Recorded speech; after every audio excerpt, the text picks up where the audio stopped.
We are here, you are there, with Allan Beswick. Last week I said that I did not think that AI posed a big threat to we humans, as some experts have said. Despite the resignation of another top expert, I have not changed my mind. Robots will not take over. Good evening. How are you? BBC Radio Manchester. I hope you got that. I hope you understood that. Because I'm begging if I did, and I wrote it. Good evening, how are you? I'm Allan Beswick. This is the Allan Beswick Late Night Phone-In. And we're here until 1 o'clock in the morning. And no, I am not a robot. Nor am I robotic. Otherwise, I wouldn't be so slow on the uptake. Any road, 0800 218 2255 is the number. If you wish to join us, we're here until 1 o'clock, and you are more than welcome so to do. And it's been an interesting day, hasn't it? Did you watch it? Did you watch it all? I watched it. I saw a lot of it. I did not every bit of it, but I saw most of it and very nearly all of it, to be honest. But the pageantry is not at the top of my list of pleasures. But there's no escaping. We do pageantry pretty damn good in this country. And my job suggests that I ought to watch such things. So I did. It was spectacular in its presentation. It was a great gig. Brilliant in that sense. But all the time, I couldn't help but thinking, the king is the same age as me. How did he manage to go all that time without needing a wee? And all those celebs, they were there for hours on end. The place must have stank by the time they were all leaving. It must have stunk to high heaven. But absolutely extraordinary piece of pageantry without a shadow of a doubt. And in my not particularly humble view, the star of the show, which ought to have been the king, and he did a pretty good job, did his acolytes, but the star of the show was Penny Mordaunt. Who's she, I hear you ask? She's the woman in the strange hat, in the sort of very nearly RAF blue, that carried the sword. The dirty, great, big sword. And she's a politician, as you possibly know. And if you're wondering why a politician ends up carrying a dirty, great, big sword at the coronation, it's because in her political role, she's got a number of titles, one of which is the Lord President of the Privy Council. In fact, the Lord President of the King's Privy Council, which is they're all appointed by the monarch. There's the same number of them all the time, so if one's enough sick, they get another. But you can't get in there just because you fancy it. And they are a body that advise the king, really. And they have their meetings standing up so that they don't go on for too long. Unlike me, who clearly sits down because I'm doing it again, going on for too long. But it was absolutely fascinating. If you want to talk about it, the essence of it, the spectacle of it, or even the way the protesters were treated. You know, we're supposed to be a free country, aren't we? So if you want to talk about any of that, you're more than welcome. 0800 218 2255. But other things has been going on all week. There was a brilliant headline, no pun intended, you'll get it, this week in the Mail, on Monday it was. And I just think this is fantastic. Listen to this for the headline. Bald thief caught after police comb a barber shop. Come on. That is good. Such is life. Those who use a mobile phone for more than 30 minutes a week, which is every child under the age of 70, for more than 30 minutes a week, risk having their blood pressure raised. Yet more evidence that I'm going to live forever.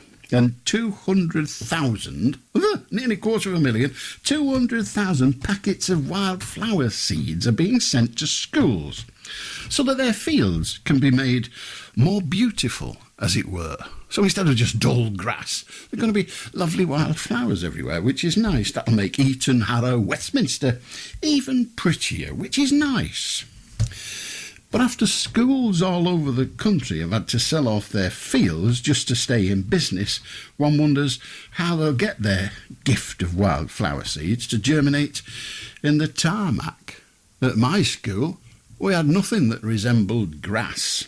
We even used to have to train for rugby on tarmac. Didn't half hurt. So in many inner city schools, seeds are free, which is just as well, because they'll sprinkle them on the tarmac and they'll, well, frankly, just possibly, but wasn't that his style, rather? Still with the royal palaver, I noticed that Andrew and Harry were on the same bench, the same pew. Yeah, so even Westminster Cathedral has got a naughty step. 0800 218 2255 if you wish to join us. Feel free. Talk about anything. You might talk about the elections that happened on Thursday. They were fascinating, in a way.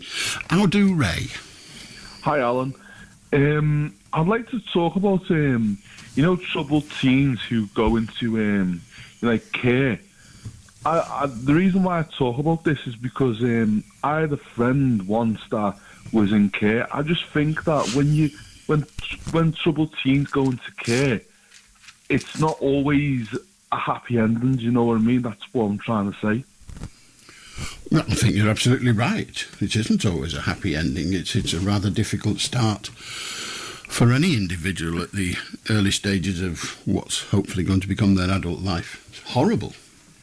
Because I always say, like, say if a teenager is a troublesome, a very disturbed person, and he absconds, those care staff, they're not going to care the way his or her mum and dad will care about them. That's what I always say. Well, you make a good point. The problem is that they're not going into care because their parents cared too much for them. They're going into care because, for whatever reason, they don't have a family life that is conducive to good behaviour. But this is what I'm saying. It's like, but those care staff are like, if they run away from the care system, the staff, like, they'll worry about them, but they won't worry like the way their mum and dad should worry about them. Like, they're not gonna have restless nights, and the care staff, if the child runs away. I mean, some of the care staff will, but most of them, I suspect, will go about their business professionally and won't worry two hoots about them when they're not working. That's fine. That's perfectly legitimate. The implication is that the parents of those children, those teens, those misbehaving teens, the parents of those may well not be worrying about them either, which might be why they've ended up in care. So it's not as if they are, we're not sending well-behaved cherubs into that kind of care. It's usually, those kids, they're naughty kids. Those kids who end up in there, they probably need that affection of their mum or dad, you know what I mean? But if they're in the care, I don't think the care staff's going to give them that love and affection to them. Yeah, it's hard to argue with you, but they do need their parents' care. But I suppose the question that we're attempting to address isn't, do they need the parents' care? Yes, they do. If they were left in their home, would they be getting it? And the implication is that they would not. Otherwise, they wouldn't be going to care. I mean, it's not the first thing they think of. You take one afternoon off school, you're playing truant, right, you're going into care. All sorts of other stuff happens before you end up getting sent to that kind of care. And but see, I always say, like kids don't really get, like teenagers, especially kids, don't really get a choice. Like, they go, well, then the social worker will put them into care, and it's just, I don't know. But Ray, that sentence requires a question, and that is, you said their social worker puts them into care. Why have they got a social worker? I didn't have one, did you? No, I didn't. But no, I didn't. Do you know what I had? I had parents that cared. I didn't need a social worker. Some say I should have had one, but I didn't need a social worker. So what you're talking about is that the ideal lifestyle, if you like, for a teenager is a secure home with caring parents who will be able to deal with his or her horrible behaviour, the normal behaviour of teenagers. But there comes a time when the behaviour isn't acceptable to the parents, either because the parents don't care enough or they don't have the skills. And then it's a case of, OK, these kids are getting no benefit from living at home. What do we now do with them? But can't like the parents like get put into like a parent course or something like that, so they know how to? It is often the case that they have been, and you can't force a parent to go on a parenting course, and you can't force a parent to care. These are children who often, not always by any means, because nothing is always, but these are children whose life system is broken. And they need to be protected, and in some cases society needs to be protected from them, not because they're horrible, but because they are mixed up and confused and having a horrible time. And it's what do we do? We're not talking about, Mabel who goes to Mass on Sunday and behaves like a cherub. We're talking about somebody who's kicking over the traces, possibly involved in criminality, and the parental control isn't working. They're the children that we're talking about. We're not talking about happy little good boy. I mean, but what I'm saying is that, okay, if the child is like trouble and the parents can't deal with them, couldn't they like go to live with their other family members, like like the mother's siblings or the dad's siblings, or? Well, I suspect that is one of the things that happens. But you're talking, you're, if you like, talking from the wrong end of the donkey. You're talking about the end where it's all gone wrong. If you go to the other end of the donkey, you can say, well, all right, we can stop this happening. But it's too late. Everything that can be tried has been tried and hasn't worked. We're now in the situation where we've got a kid that nobody seems to want, is misbehaving all over the place, is unable to function his own or her own life. What do we do with them? We are where we are. Yeah, I know what you mean. I'm seeing it from like black and white. I'm seeing it like, well, if the child's like troubled and he can't live with the parents, I always say he could live with like the grandparents. That's how I'm looking at it. But you're looking at like the shades of grey. I'm looking at where it has gone wrong. Care isn't the first port of call. It costs a damn fortune, if for no other reason. It's not the first port of call.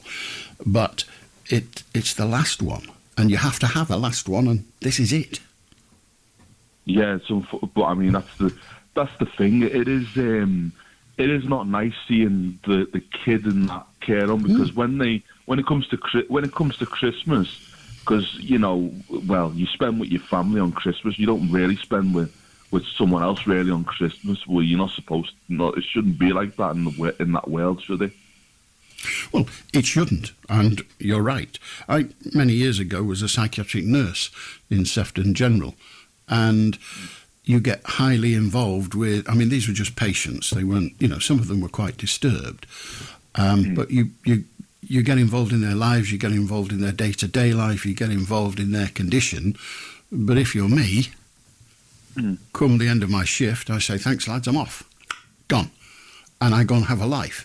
And I have a life because that regenerates whatever batteries I might have, so that when I go back in the morning, I'm not still carrying the problems of yesterday. It's a new page, and I've had rest. Our charge nurse, the bloke in charge of the ward, would give you hell on high water if you didn't take your break. You said, the break isn't for you, the break's for me, so that you do your bloody job properly. Now get out the ward, go and have a cup of tea, we'll see you in half an hour. That's your break, take it.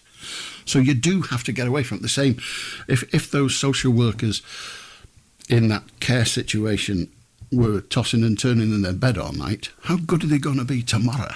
And the day after that, and the day after that, and the day after that? Because these problems ain't going away. And if they rescue one kid, there's another one in the hole. Yeah, that's what I mean. Because it's like outsiders are like helping the children. It's like it shouldn't be like that when an outsider's trying to help the child. You know what I mean? It shouldn't be like that. That's like saying we shouldn't need doctors because we shouldn't get poorly. We should all be fit, healthy and well. We're not, so we need doctors. And when the doctor can't do it by coming to your house or you going to his, you end up in hospital. And if you still can't do it, he cuts you open and throws a bit away. Good to talk to you, Ray. 0800 218 2255. If you want to join us, you can. The care system is, many people say it is broken, and they might be right. I don't know. I've never been through it. But it's not good.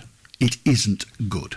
It isn't good for the kids, really. That is not the life any sensible adult would choose for a child.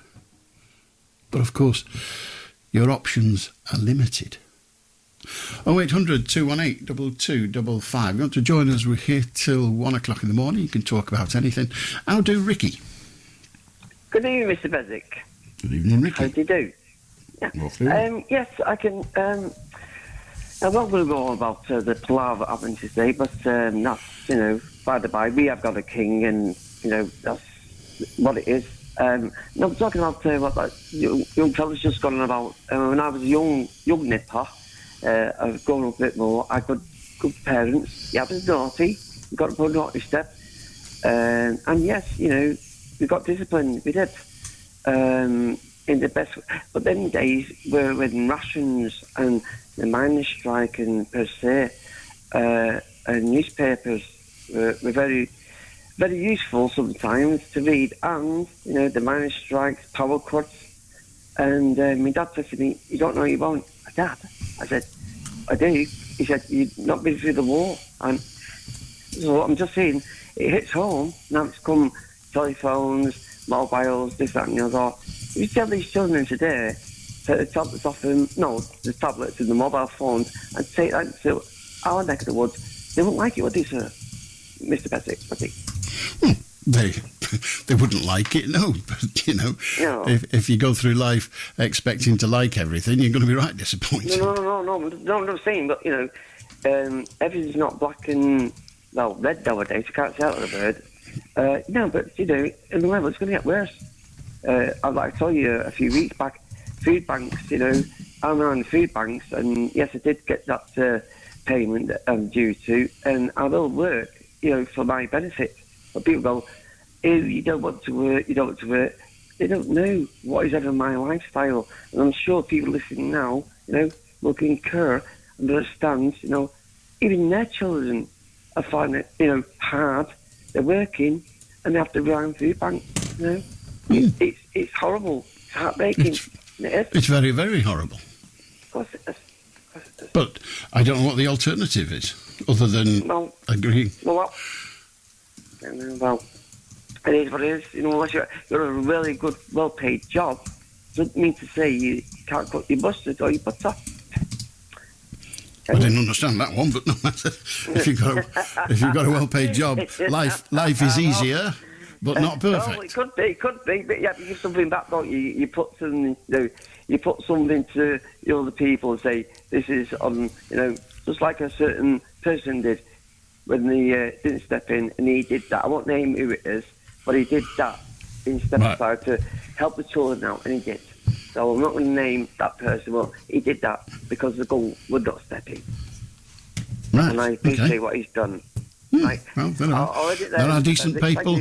Decent people with money up and down our lands. Have a good night, Ricky. 0800 218 2255. How do Lindsay? Good evening. Sorry to trouble you. All right. Who invented swear words? I don't know. Probably the person that invented all our words over time. Because there's just so many swear words out there, and it's just like, well, who invented them? And do you know what I mean? If you say any swear words, then... Well, I listened this evening. There was a programme that I watched for about 10 minutes of, which was a programme celebrating the series Porridge. I don't know whether you remember it, with Ronnie Barker, or whether it was set in a jail. And the two writers, Ian Lafrenais and his mate, and I've forgotten his mate's name, but it's co-written, and they were saying that they had to make prison life look authentic. In prison, of course, there is an awful lot of foul language. But the BBC would never have worn that for family television. You couldn't have Ronnie Barker telling somebody to off. You just couldn't. It wouldn't get through telly. It'd have to be on after 9 o'clock, and then it's not going to get the big audience. So I don't know, I didn't quite grasp whether they were saying they invented this or whether they just heard it and grabbed it. But Ronnie Barker, when a prisoner would be required to say F off, said naff off, which is not even F off, but it's near enough to it. Do you know what I mean?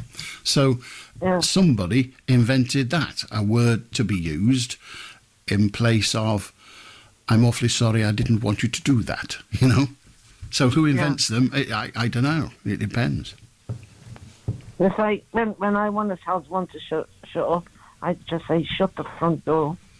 Yes, indeed. Well, I know invented that. The script writers of the guy who used to do the Sunday Larry Grayson. Larry Grayson. I think his script writers invented that. Oh yeah, I remember now. Yeah. All right then. Thank you very much. All right. 0800 218 2255. I love words that they use on television, also in some dramas and the like, to allow people to swear without them swearing. Can you think of any? There's naff off that we just heard. I don't want any of the real ones, but naff off and chuff. We all know what chuff means. Yeah. I don't mean chuffed the bird, and I don't mean I'm chuffed. I just mean give me a dig in the chuff. And whatever, 08 meat and two veg. 0800 218 2255. God knows what I've started there. How do Arnold? Alan. But I think tobacco, the word tobacco, what does it mean, Alan? I don't think it means any. It's a plant. The plant grown in indeed, it is. As I say, I don't think it means anything. It's just a plant. Yeah. So I looked it up, in the English Common Dictionary, Oxford, the meaning, and it said tobacco. I couldn't believe it. Is a product essential for human civilization. That's an error, isn't it, saying that? You said it was what? A product essential for you. You look about. Essential for human civilization. I disagree with that. You get a chance to Google the English dictionary on. We have a look. I might one day. I'm fascinated that it says that, because it patently, as you rightly say, it patently isn't essential to human civilization. But it may be a massive contributor. It makes you salivate, doesn't it, Alan? I don't know if you ever tried smoking tobacco. It makes you salivate, tobacco. So when you remember them Pavlov's dogs in Russia where he whistled and all, that was the dog feeding time, all the dogs started salivating. Pavlov's dogs in Russia. Yeah. What do you like about your show, Alan? Someone said you're not retiring to me. Well, everybody retires or dies, so I'll be doing one of those things. This programme now is, in so much as any programme is, this programme is guaranteed to carry on until the end of August, and possibly beyond, but we've now got a stay of execution, if that's the right term, until the end of August at the earliest. It might go on longer than that, we don't know. Did he, I know it's Radio Manchester, but did you actually produce a timetable what programmes are on Radio Manchester? Well, neither Radio Manchester Merseyside, neither Radio Manchester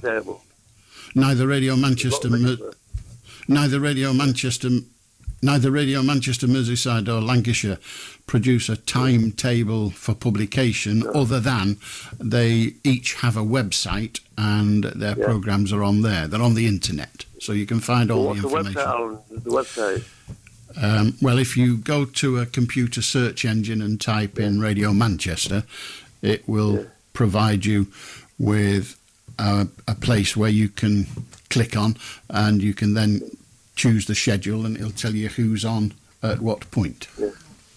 All right. So, you don't drink alcohol, no? You don't go for a night out? I don't drink alcohol, no.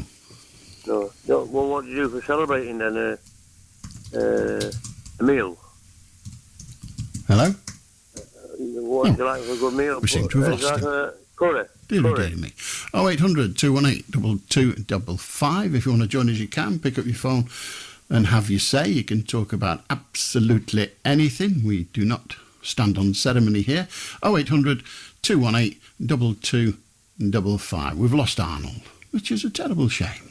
But such is life. If you want to join us, you can. Pick up your phone and, we'll talk about anything. In the meantime, here's Wet 218 2255 if you want to join us. It looked like an assembly of catheters. How do, Martin? Can you hear me, Alan? I can. Thank you. Right, on speakerphone, I'm on my landline, but I can put it to me if you want. My question is a good one. I can hear you. Okay. The question, my statement was to do with health. Okay. Care in the community. Right. My point is, it's not a political point. We had the COVID, unfortunately, for 3 years and a bit. And nurses got all the credit for everything. Care in the community just seemed to go downhill because people weren't allowed to go and visit their relatives in the care homes. And I work in the care in the community. I work as a qualified carer. And I found it very difficult, and at the end I ended up losing my job because there was nowhere to go. I mean, inevitably, when there is a pandemic, he says inevitably, he says one every Tuesday, but inevitably there will be controls, and as a result of that, there will be people who can no longer do that which they have done in the past. I totally respect that. I respect that because of the virulency of it. It was just spreading so blooming quick, yeah? Yeah. So I totally respect that. But when care homes had to close as well, because they couldn't find the staff, and some people employed in that profession couldn't do their job, including me. Yeah, I mean, the victims of COVID are a lot more. I mean, I heard a statistic this evening. Yeah. I think it said 20 million people worldwide have died of COVID, and it's not gone away, but it's now abated, as it were. But there are more victims than just those that died. There are victims of people who were ill and are still carrying some consequences of their illness, and then there are people like you that lost their jobs because of COVID.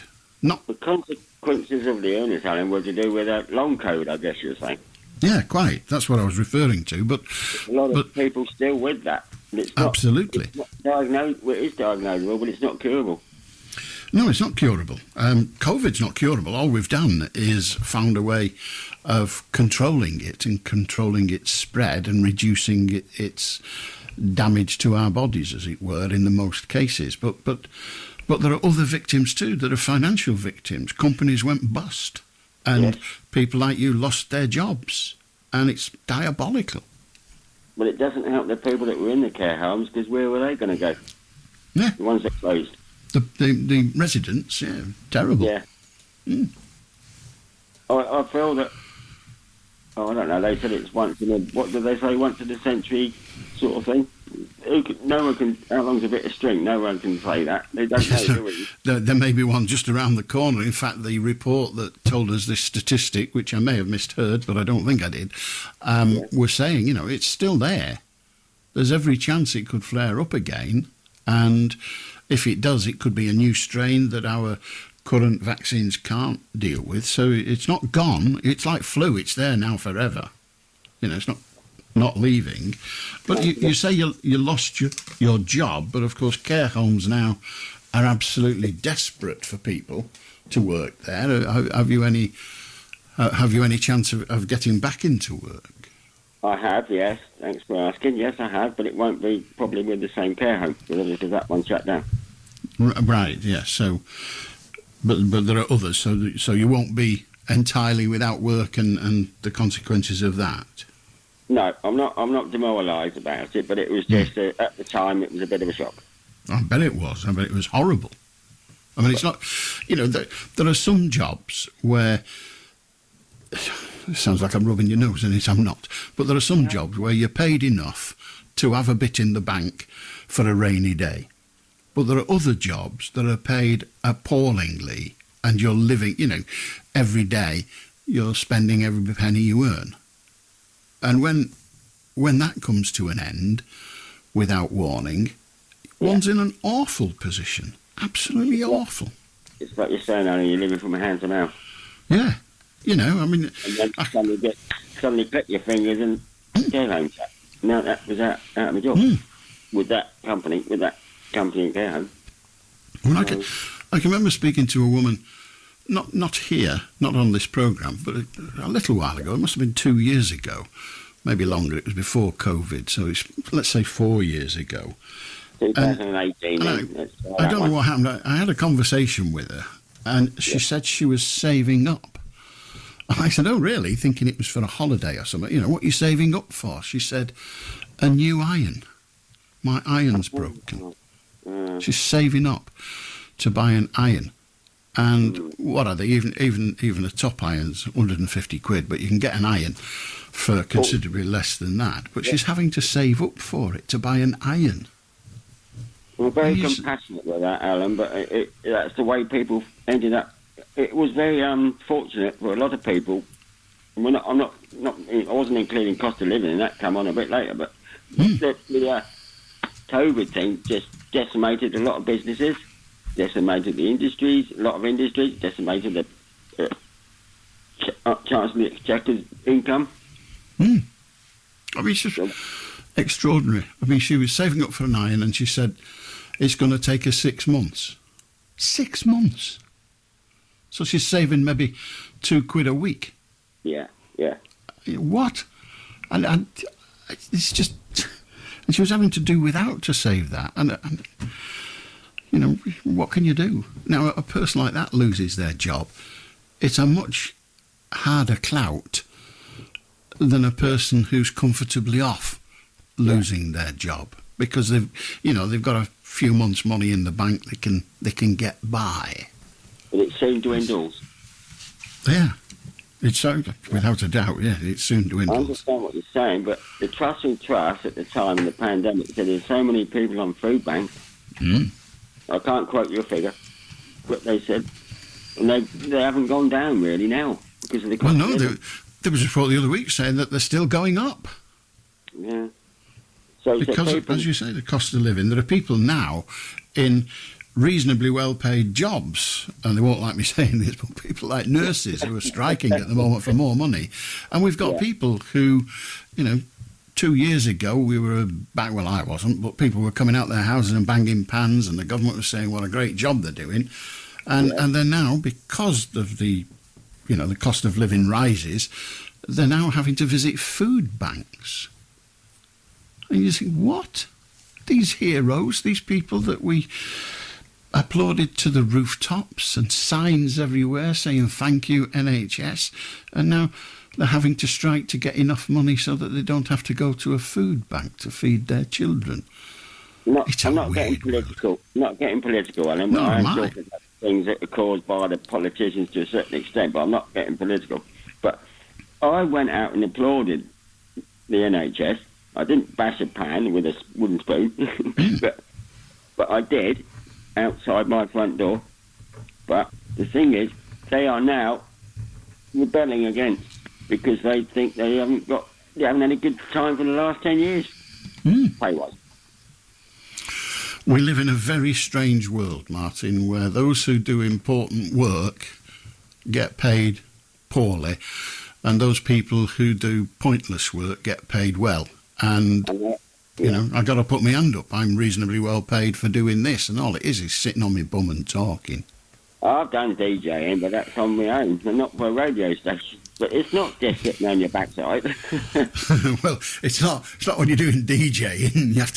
You have to pick the music and jig about a bit. I just sit here and talk. You got to play the songs they want to hear, not the songs you want to hear. No, that's true. We don't want the audience dancing. They're all in bed. Good on you, Martin. Have a good night, mate. Good to talk to you. How do Shafik? I'm okay, Alon.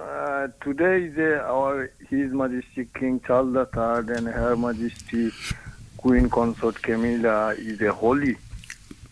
From 1996, from December, I followed our Great Britain and Great Britain King Queen, and our holy King Charles III, Queen Consort Camilla is holy, holy our royal family, holy our Great Britain. The Parliament rule this country, yes. Parliament means Great Britain. Parliament and King rule this country, not need to against any our Parliament or against our Queen. It's not necessary. It is Bible say he is our King, she is our Queen. It is Quran say he is our King. It is any religion book say he is our King Queen, there is our King Queen. Not against anything. Why against other people? It is not mean anything that. It is mean nothing. It is mean you illness. You need medication. You ill. You yourself. You're not working. Working mean we are Parliament. Parliament and King rule this world. It is Oxford University said that. Cambridge University said that. Primary school said that. If you go primary school, you learning ABCD. If you know high school, how do you rule this country? How do you rule your council? Thank you very much. 0800 218 2255. How do Daniel? Hello? Hello. Hello, good evening, Alan. Good evening. Hello, good evening. We spoke a few years ago. I'm in a better place now. I want to discuss your issues around mental health. Okay. Because you mentioned about people with a lot of money that don't have mental health issues and people with a little bit of money that don't have mental health issues. I just wanted to point out the fact that my brother was a banker across globally the world with one bank I won't mention. He suffers from mental health. And at the other end of the spectrum, I've got no money, I've had a lot of money, and I suffer from mental health. I just really think your attitude on mental health is grossly narrow-minded and naive, and it fills me with hurt and hate. You spoke to me a year ago, and you said to me, no, let me finish. I spoke to you a year ago, and you said to me, Daniel, I'm not a mental health nurse.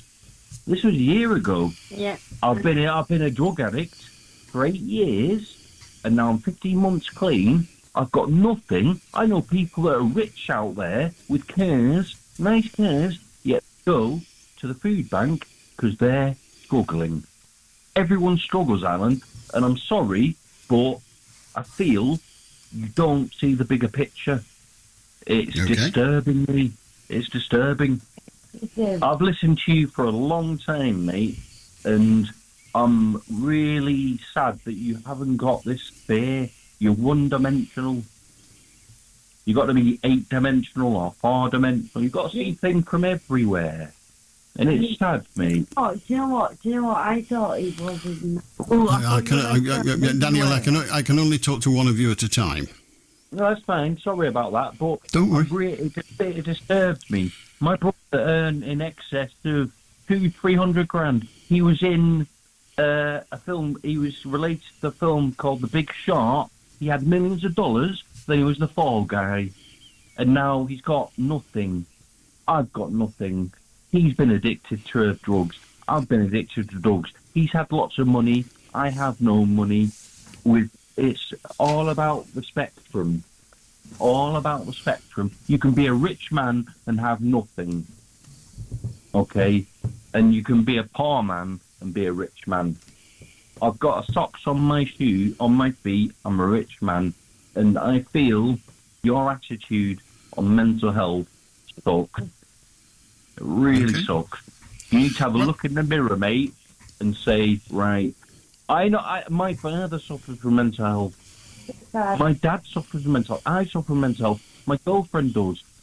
My brother does. I want to ask you, in your family, do you know anyone that suffers from mental health? Well, I don't answer questions. I don't answer questions about. Don't want to answer it. Well, that's naive of you. Good evening, Alan. Goodbye. Goodbye. 0800 218 2255. How do Simon? Hello, you've had a bit of a go, and Arnold were talking, and suddenly you lost touch with him. Yeah, he just disappeared. I could hear him completely.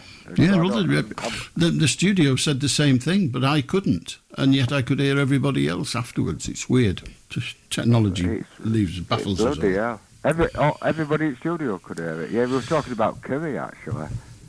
I never heard that bit, which is a shame, because I like talking about curry. I rather like curry. We also have an expert on the staff. No, well, I'll do it, Alan. Do you celebrate with curry? I don't celebrate with it, no. That's what Arnold was trying to get. Oh, right. And I miss that, because you couldn't hear it and everybody else could. Well, that's all I've come at. All right, well, I mean, the team told me that whilst I was sitting there saying, I can't hear anything, so I then introduced a record which they played, and then they said, we could hear him. No idea. We have a lot. We put that down to the gremlin. I wonder what the gremlin is, Alan. That's all I'm thinking. I don't know, but it's in charge of a lot of stuff. Yeah, I think it's the AI, I think, you know. It might be that, yeah. Perhaps they have taken over. We don't have to worry, they'll never turn over. Well, they'll never turn the human race over the AI. That's the theory. That's the fear that they will, but the theory is that they won't. We'll have to wait and see. Anyway, thank you for telling me, Simon. Have a good night, mate. How do Andy? Hello, Alan. Good evening to you, sir. You all right? I'm very well, thank you. Very good. So today, the coronation, I'm not seeing many Union Jacks about, Union flags up. I don't think people are bothered anymore. And on St George's Day, there wasn't that many either. Nobody really spoke about it. But on St Patrick's Day and St Andrew's Day, it's all the rage, isn't it? They have bank holidays, extra ones. However, Penny Mordaunt, what you spoke about, she did really well, didn't she? I think so, yeah. I think she did a super job. I agree with you. Because when the late Queen died last year, she was there with the Privy Council when it was all done in, and she's done the job today. So I think she's from a council estate, isn't she? I don't know her antecedents. I know her father was a paratrooper. Yeah, great. Women are progressing, aren't they? Doing well. She's done really well today. Yeah, I think she did. I think she did as well. Anyway, Prince Charles. Well, he's not Prince anymore, is he? He's the King, isn't he? He's been a king a while now. I'm a royalist, mate. I love it. I think it's great. And I think Camilla's done well as well. What do you think is great about it? What is it about the concept of royalty? Well, I think we're the only few, or maybe the one remaining world countries that have got a royal families, are we? I don't know. Well, no, there's loads of them. Loads and loads of them. Yeah, Spain springs to mind. Belgium. I can't list any more, but quite a lot of countries have got. Sweden, quite a lot have got a royal family. I don't know whether they have the same prominence in their country as our royals do in our country, but yeah, there are royal families around the world.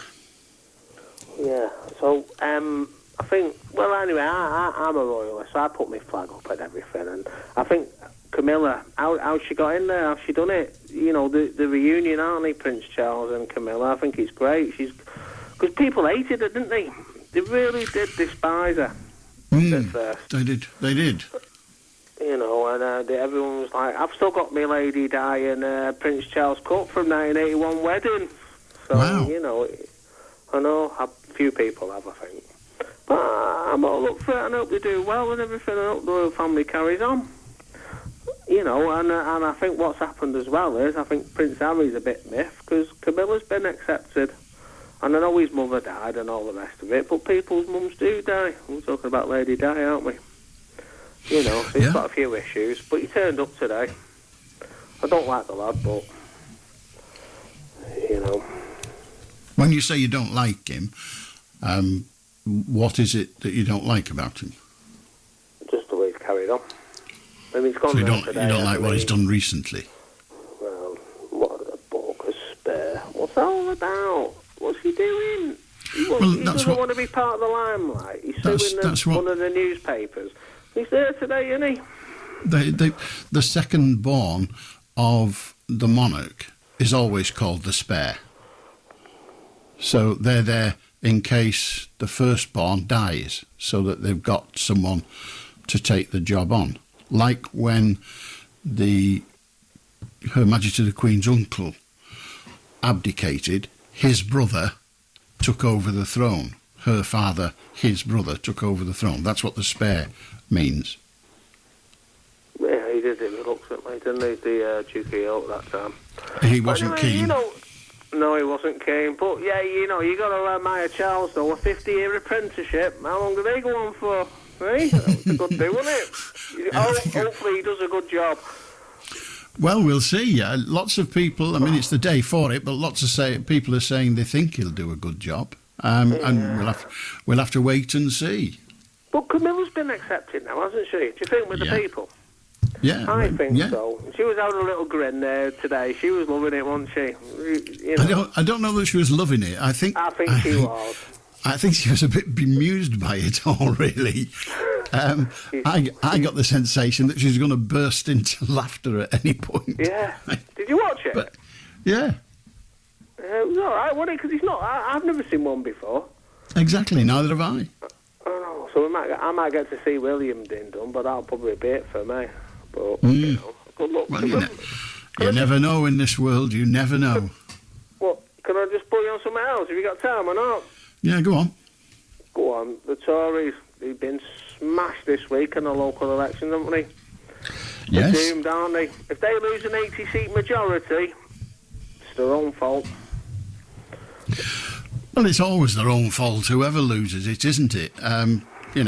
The politicians, they have a good time, like Blair. Blair was riding high, and then suddenly, wallop, they're gone.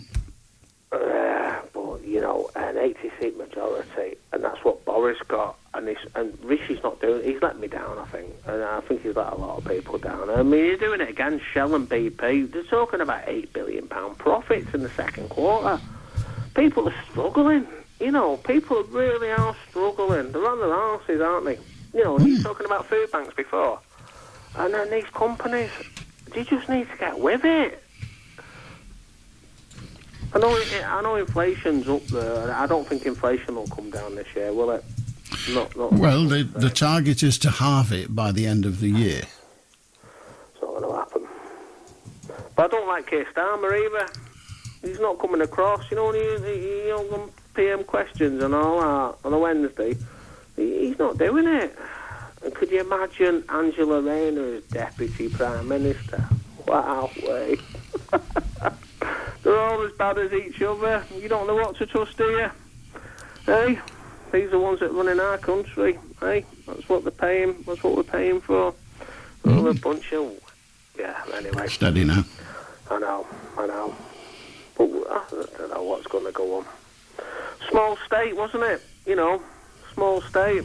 How many people are in the Houses of Lords? You just turn up, sign in, fall asleep, get the 300 quid, go on. It's mad. The whole country is mad. But you're a royalist, and the House of Lords is, to a certain extent, an extension of royalty. Yeah, there was a few of them turned up today. It was the Duke of Gloucester, was it? And the Duke of Norfolk. What do they do? Not so much. They just turn up for the 300 quid, I think, don't they? Well, I don't know. You say so, and I don't know. I think the next general election's going to be a good one, isn't it? It's going to be a good one since for a good long while. So we've not got Boris anymore. He won the 80 seats. I don't think Keir Starmer's cutting it. So in what way do you think it's going to be a good one? What is it that's going to make it a good one in your judgment? What constitutes a good election? What, a good election? Well, Yeah, you said the next election is going to be a good one. What does that mean? Yeah, so a good one whenever it. I probably think it'll come next year. Yes, If the Labour Party win and turn over an 80-seat majority, they've got to turn it over. That'll be a good one. That'll be mad, that. But what are they going to do? Because we're in so much debt. You remember when that bull left? There's no more money left. I can see. What's his name? And he's a knobhead and all, and he's sort of permanent grin. Why have we only got permanent grins on the faces? What's his name? The Chancellor. Oh, you're asking me. I'm sorry. Jeremy, what's his face? That's it, yeah. Jeremy some or other. When Sunak said, "Oh, we're going to cut your taxes and going to bring it all down," I don't think Liz Truss was that bad. You know, at least she had an idea. I think Rishi's just flapping about. Right. But there's nothing much to choose between them, is there? Hey, wherever we go, we're doomed. The country's in a lot of trouble. But when you see these big companies, they're about, well, why are we bailing out banks again in America? Well, the banks, I thought they had stress tests. Make sure they was okay. But we're not. Well, clearly it didn't work. Well, we're not bailing them out, but other people are. Well, I think the HSB sold one of the... We're not... yeah, anyway, we are bailing. The HSB isn't one of the banks. It's also running the country. You and me, and the people that listen to your show, the working class people, we run this country. The lollipop people, the policemen, the ambulance people. We don't run it. We maybe should do, but we don't run it. And which ones amongst us? If we didn't go to work, Al, if you didn't do this show and I didn't go to work and the policemen didn't go to work, where would it be, this country? Well, it would be in a mess, but we're not running it just by going to work. But I take your point. If we were running it, I don't know whether it'd be better or worse, but it'd certainly be different. But it's been good hearing from you, Andy. Good to talk to you. 0800 218 255, referring, of course, to Thursday's local elections when the Blues got a kick in. They lost more than 1,000 councillors, which is, let's be honest, more than a little bit careless. The Reds reckon they did all right, but must do better if they want to win the big one, apparently. And the Oranges are deliriously happy and once again are thinking go home and prepare for government. But the Greens think that they've entered the big league by winning control of a whole council for the first time ever. If I was Rishi Sunak, I'd hide all the cutlery and wear a stab vest, particularly across my back. How do, Roy? All right, Alan. Very well, How we doing, mate? All right, thank you. I want to talk about the walks and that. I've been going on a big long walk again, mate. Right. Where did you go? Yeah, and we went to some park, mate. Yeah. Right. Yeah. I want to mention some woman in the B&M called Jenny. Her name is. She said to mention me on the radio. Well, how are you, mate? Anyway. I'm very well, thank you. But please don't give us any more names. Yeah. I just been a big. We just do like big long walks and that. So they go on the buses and that, and then trains to big long walks. Brilliant. Do you know what I mean, mate? Yeah. Yeah, but we're going to Formby soon, and then Southport on a big long walk soon, mate. When the weather gets better, mate. Right. When you say you go on these, who goes? Who is it? What is it? Are you part of a group? Oh yeah, a walking group, mate. Yeah, it's called Ace Enterprise. Yeah, it's a big long walking group, mate. Yeah. Smashing. And they hope the Blues here stay up as well because Liverpool don't have it in the favour. They're trying to get into the Champions League, mate, aren't they? I think they are. Yes, I'm not really genned up on football and who's winning what and losing what. Don't really know. But good to hear from you, Roy. Good on you, mate. How do Andrew?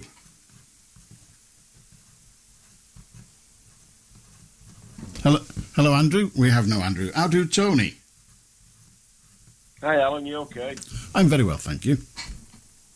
Have you wiped the tears away from your eyes today? Following what? The coronation. You said you watched it. I did. Did you not find it emotional in parts? No. And you've been No. in the services. You've been in the services. Well, yes, but I'm not really given to much emotion, Tony, and watching ceremonies doesn't really have an emotional effect on me. Well, it's the BBC commentator today said, "You've come to me at the wrong time. I'm in tears." Oh, right.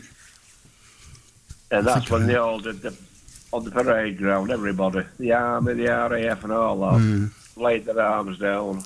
Magic. Absolute magic. Oh, it was brilliant watching the drill. I do like to watch a bit of marching, but tears are not what it draws. The three cheers with the assembled military, it was just extraordinary. What I liked about it, apart from just the ceremony of it, I liked the fact that you could see the speed of sound, because when the when the Start Major shouted what the next, hip hip, and the front row would say hooray, and the back row half a second later, a long way across the field, would say hooray. You could see the speed of sound as his voice reached the other end, which was quite fascinating to watch that. I picked up on that myself, Alan. So that was it was quite clever. The whole thing was brilliantly done. Absolute. Does anybody put better pageantry on anywhere in the world than Britain? I don't think they do. No, they don't have the they don't have the desire to. You get the Red Day parades in Russia, or what was the Soviet Union, and you have all that going by, and the same going on in North Korea and elsewhere. But it's just weapon. Yeah, but it's just marching. There's nothing more than that, and they do it well. But it's just, look at us, we're big and strong. Whereas this lot today was, look at us, we can do this dance, if you like, because that's what it is. It's almost dancing, isn't it? In a way, but they're not showing weapons. Like you mentioned North Korea. Well, they're not showing super weapons, because it's not a military parade in that sense, but they're all carrying weapons. I was quite fascinated that they were all fixed bayonets. Yeah. Even the guards along the route were fixed bayonets, and I thought that was because whenever I've been involved in parades as a squaddy, in order to march through a town with bayonets fixed, you have to be given permission. The army can't just do it. So you can move a load of soldiers from A to B marching through town, but if you want a parade with them bayonets fixed, then you have to get permission. So who gave permission for that? I don't suppose they need to when it's for the king. But generally, it was fascinating. It was a great bit of pageantry. I learn something every day. All them busbies they all wear. Yeah. You must have picked up on that. They put the rifles on the lawns. Yeah. And they've got to pick them up without looking down. Correct. In case the busby falls off. That'll just fall off because they're so damned heavy, yeah. That's discipline again, isn't it? It is discipline. It's learnt. I mean, to be honest, when you do that and you're not a guardsman, me as a Royal Signaller, when we were learning to march, we also had to learn how to put our weapon down in order, as it's called, and to pick it up again, and you weren't allowed to look down. So that's the drill anyway, whether you've got a busby on or whether you're wearing a beret. You still have to pick it up without looking down. So what was that about, not looking down? To keep you down the enemy? Well, if you're doing that kind of march, that kind of movement, you're not doing it in front of the enemy. It's just part of the process. I mean, if you've got 200 people and you want them all to do the same thing, then you have to decide a way that they're going to do it. So you have to say which side of the lines, as it were, in the parade, which one do you want them all to be keeping up with. Otherwise, they'll be swivelling their heads about. So when the sergeant major or the sergeant shouts, by the left, it's not saying start with your left foot. He's saying when you're marching, when you want to get your dress, as it's called, keeping your line straight, in other words, you do it by checking with the person on your left. Or, if he says by the right, then you do it checking with the person on your... So by the left. And you even have by the centre. So the guide, if you like, is the centre. So they're all following the same person in their line. Because if the front row is looking to the left to make sure they're keeping up with her or him, and the second row is looking to the right, then they're not going to be keeping up with each other. So it all has to be organised for them to do it at the same time. So you have to have a process.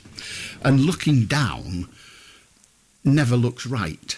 The only drill movement I can think of where a soldier is required to be looking down is when he's standing to attention at a funeral near the coffin, where he stands with his rifle upturned, with a barrel on the floor, and his hands on the stock, looking down. That's the only time I can think of. The squaddies will come on and tell me lots of others, but that's the only one I can remember. So right, Alan.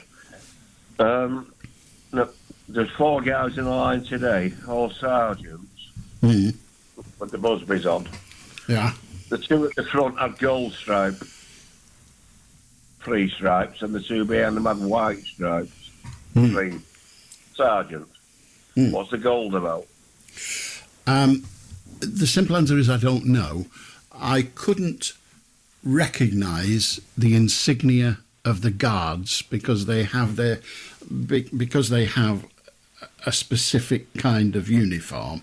If they're just in their ordinary red dress, as it were, they're number 2, as I think we used to call it, then I can recognise the insignia, the rank insignia. But when they get into all that bloody brass and gold and shiny bit, I've not a clue. Not a clue. You just look at it and think, well, that's pretty, isn't it? You know. I mean, you know, there are all sorts of things. I mean, why they had white, it depends on what they're doing. It depends on their rank. I remember getting posted from the signals to another unit, and we used to always blanco our webbing, you know, that sort of khaki colour, and you have a special stuff that you put on it with water and get it immaculate. I got posted to another unit for 2 weeks to do a specific course. When I got there, it was a tank regiment. I didn't go in any tanks. I was doing something else. But we got there, and it was a tank regiment. Their webbing's black. So I had to boot polish all my webbing, so that when I went on parade, I didn't look like an Herbert. So I boot polish all my webbing. 2 weeks later, webbing, that's all your belt, the packs you have on your back and all of that, but mainly your belt. And so mine's all black. And I go back to base 2 weeks later, and I get shouted at to the high heavens because I've got black webbing. What are you doing with black webbing? Well, I've just been never mind what have you been doing. Why isn't it khaki? And I had to scrape the polish off and do all sorts. And eventually I had to go to stores and get replacements, which I had to pay for. So it's just the way they do it. All the different units do different things. Stupid, really. There you go. Time for a quick joke, Alan. If it's funny. I hope it's funny. Tickle me. A bloke goes to his doctor, GP. He said, I wake up every morning, if it's sunny, open my curtains, and I burst into Tom Jones songs. So he said, so doctor, is that common? He said, well, it's not common, but it's not unusual. It's not unusual. Thank you. Have a good night, Tony. 0800 218 2255. We're going to talk to Maria, to Mike, to Renee, and whoever else calls us on that number. Once we've heard from a few teardrops by Womack and Womack. This time next week, it'll be Eurovision Song Contest. Holy hell. How do, Mike? Whispers in the powder room. That's a wonderful line from that song, isn't it? Isn't it? Yeah. It's a cracker. You know that Tom Jones joke that you were just told? Yes. I think I told it to you a few months ago, or perhaps it was on your splendid colleague, Radio Lancashire man, what's he called? The very affable man, John, who's on the weekdays at Radio Lancashire. Oh, John Gilmore. That's the man, the very man. I wonder if he's listening. He often mentions you know, Alan. Does he really? Oh, well. Yeah, he does. Alan, I was keen to compare notes. You were saying a few moments, a rather odd thought occurred to me. A few minutes back, you said, well, I'm not a very emotional person at all. And we've long known that. Well, the odd thought that occurred to me, when did you last cry? I don't know. I've not the faintest idea. I said I wanted to compare notes because I was 11 and we were in your part of the country on holiday in North Wales, and it was a brilliant sunny Wednesday actually. Just we'd come back to the house that we'd rented. And I must have been naughty or something. I was 11 at the time. And my mother gave me a pretty sharp tap on a very sunburnt leg. And I started to cry. And she said, because I was the oldest, she said, for goodness sake, don't you start, or the others will start. And sure enough, Andrew and Nicholas were good enough to start as well. So, but, you know, there was just that feeling from then on, for goodness sake, you know, you're not allowed to do that. But it doesn't mean that we're without massive feeling for things. I'm sure you share my view. I often feel greatly sad, even moved by things, without being literally brought to tears. Is that the same for you? Well, not really, no. I'm aware. I mean, it depends what you mean by greatly moved. No. Well, it's certain... Okay, you claim that you're not a music guy, and it's becoming harder and harder to believe this. But, I mean, there are certain pieces of music that when you hear it, you say, isn't that magnificent? And yes, we can do that. I can do pieces of music that I think, yeah, that is fabulous. I'm really, really enjoying this. And the lyrics of some songs, I mean, come on, I'm a Leonard Cohen bloke, so there are lots of, but they don't, I mean, it depends what you mean, but yes, I like them. I like ice cream, but I don't think, ice cream. It's just ice cream. It's just a food I like, same as a banana. You must do, I mean... Well, all right, I do then. I can't eat good stuff without saying, my word, that's wonderful. You know, that sort of thing. Anyway. I can go to, this is nice. Yes, okay. All right, okay. Well, nice to compare on that one. On a day of taking stock, for many of us, can you actually remember, A, the death of King George VI, and B, the coronation of Queen Elizabeth? No. No, fair enough. I asked my brother, who is very similar age to yourself, whether he could remember. He said he could remember where we were on, what was happening on Coronation Day, and how Dad,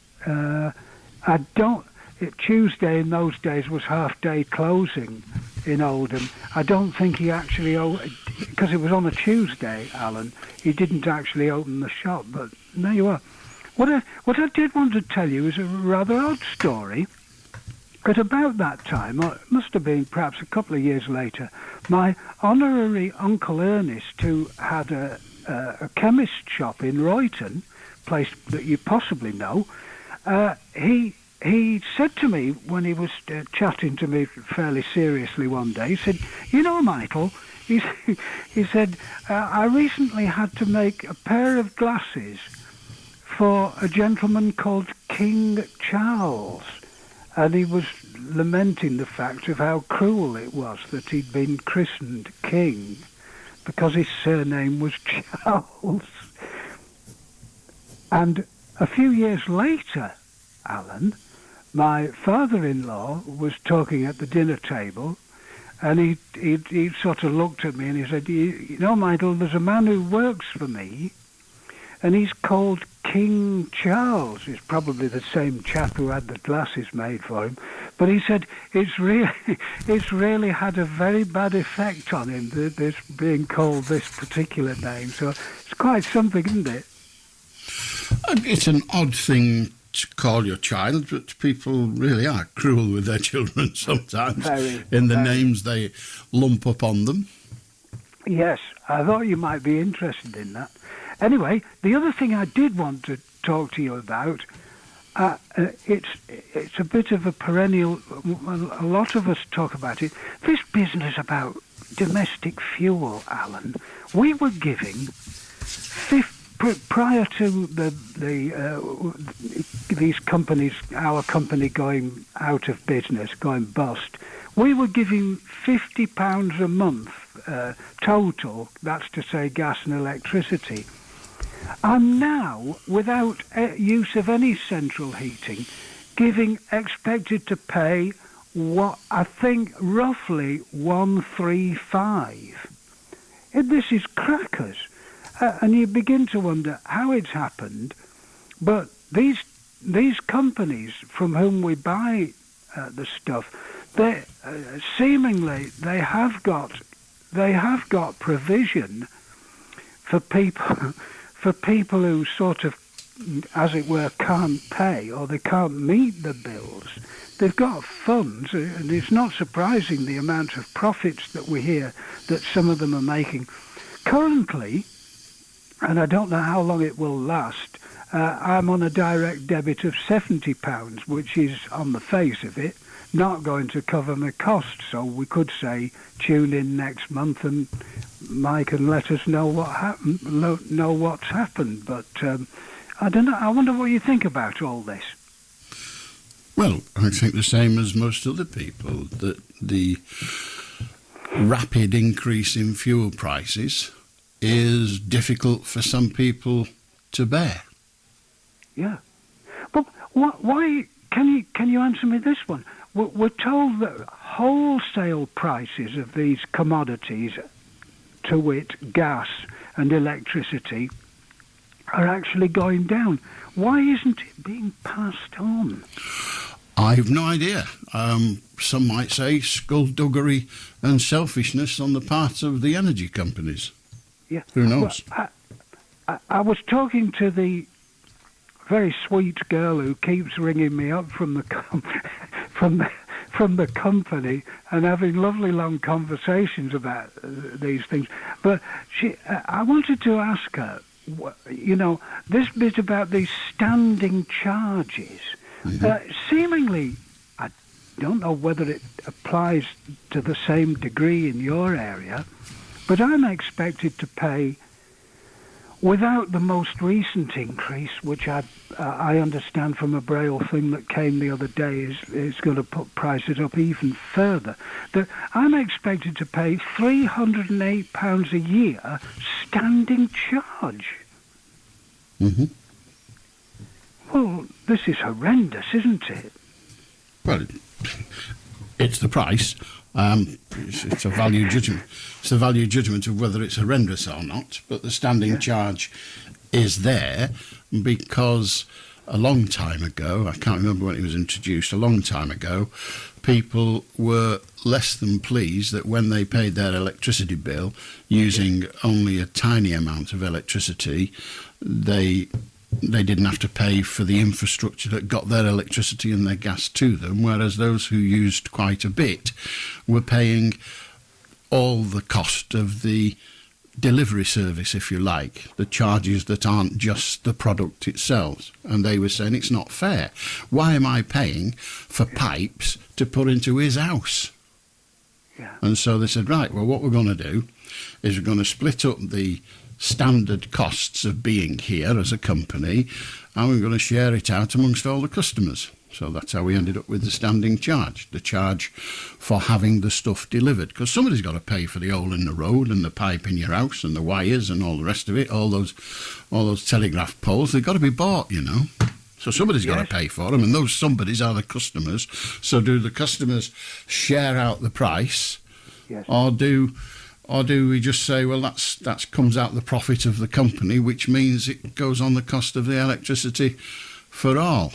So somebody uses a little bit of electricity and pays 20 quid a week, doesn't pay much towards the cost of the equipment. Somebody uses a lot of electricity, £200 a week, pays a massive amount towards the cost of it. So it's just a way of making sure everybody pays a bit for the infrastructure and other things. Yeah. Can I just mention to you, Alan? I think that we have spoken about it before. There are still two companies who don't make the charge, but they do not make a standing charge. But the first 2 kilowatts that you use a day are something well on the way to being double the price of the later ones that you will use. So you have to work out mathematically whether you're in pocket by changing to them or not. That's fair. For instance, we use, it seems to me, roughly speaking, we use 5 kilowatt hours a day. So it's something to be worked out, isn't it? Well, different companies have different ways of making sure that they get as much of your money as they can. Yeah. That's how it works. That's what business is about, taking your money off you.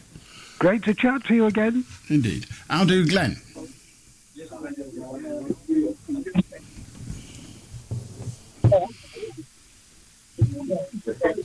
What are you on there? What is it? I haven't got time to hold on, Glenn. How do Ted? Oh, Alan said, just to say, do you remember Punch and Judy, Alan? I do. Remember they were puppets and puppets, weren't they? Yes. Well, now you've got like stingray, thunderbirds and that, which is like artificial intelligence in it. I've not heard stingray described as intelligence before.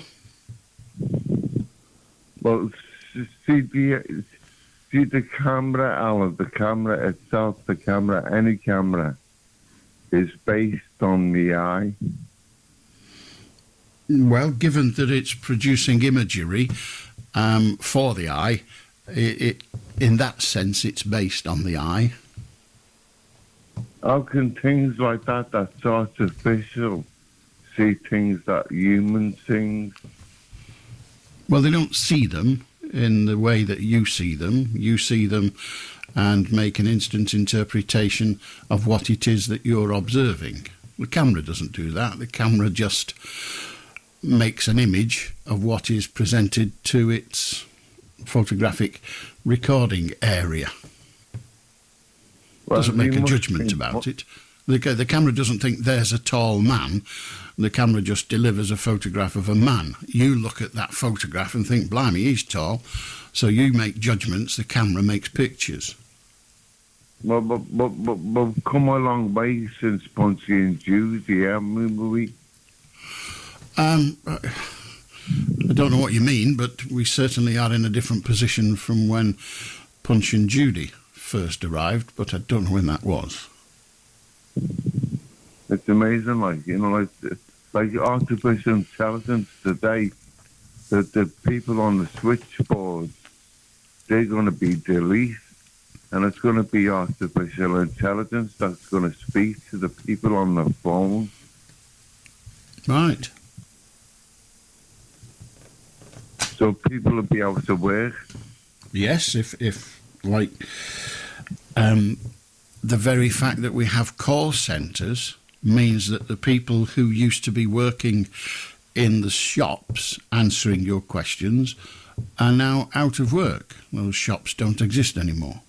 Like you used to go down to what we used to call the gas board office and talk to them about your bill.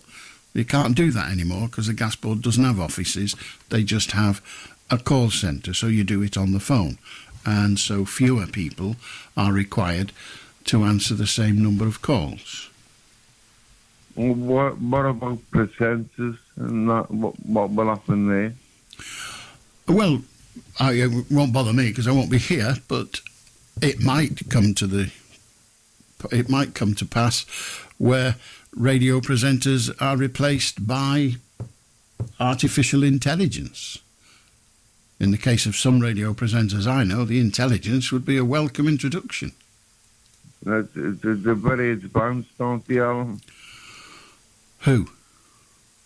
Artificial intelligence is very advanced.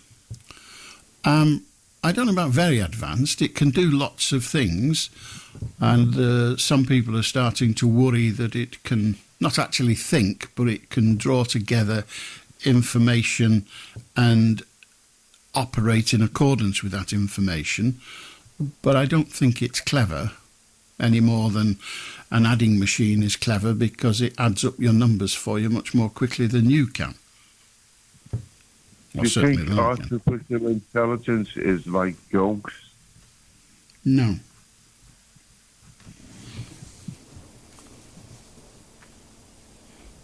Have you experienced ghosts, Alan? You haven't experienced ghosts, have you? Well, it's hard to experience something that doesn't exist. Well, have you experienced something that does exist? Everything I've experienced existed. Everything. And that's including ghosts? No, I've never experienced a ghost because they don't exist. Well, in the plays, you show ghosts and that.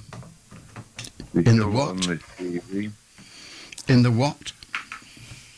Blaze 64 on Blaze. You show ghosts. But yeah. Well, they've got to give the idiots something to look at. Good night. How do Justin? Evening, Alan. You all right? I'm very well, thank you. I was just wanting to talk about the coronation, if I could, please. Of course you can.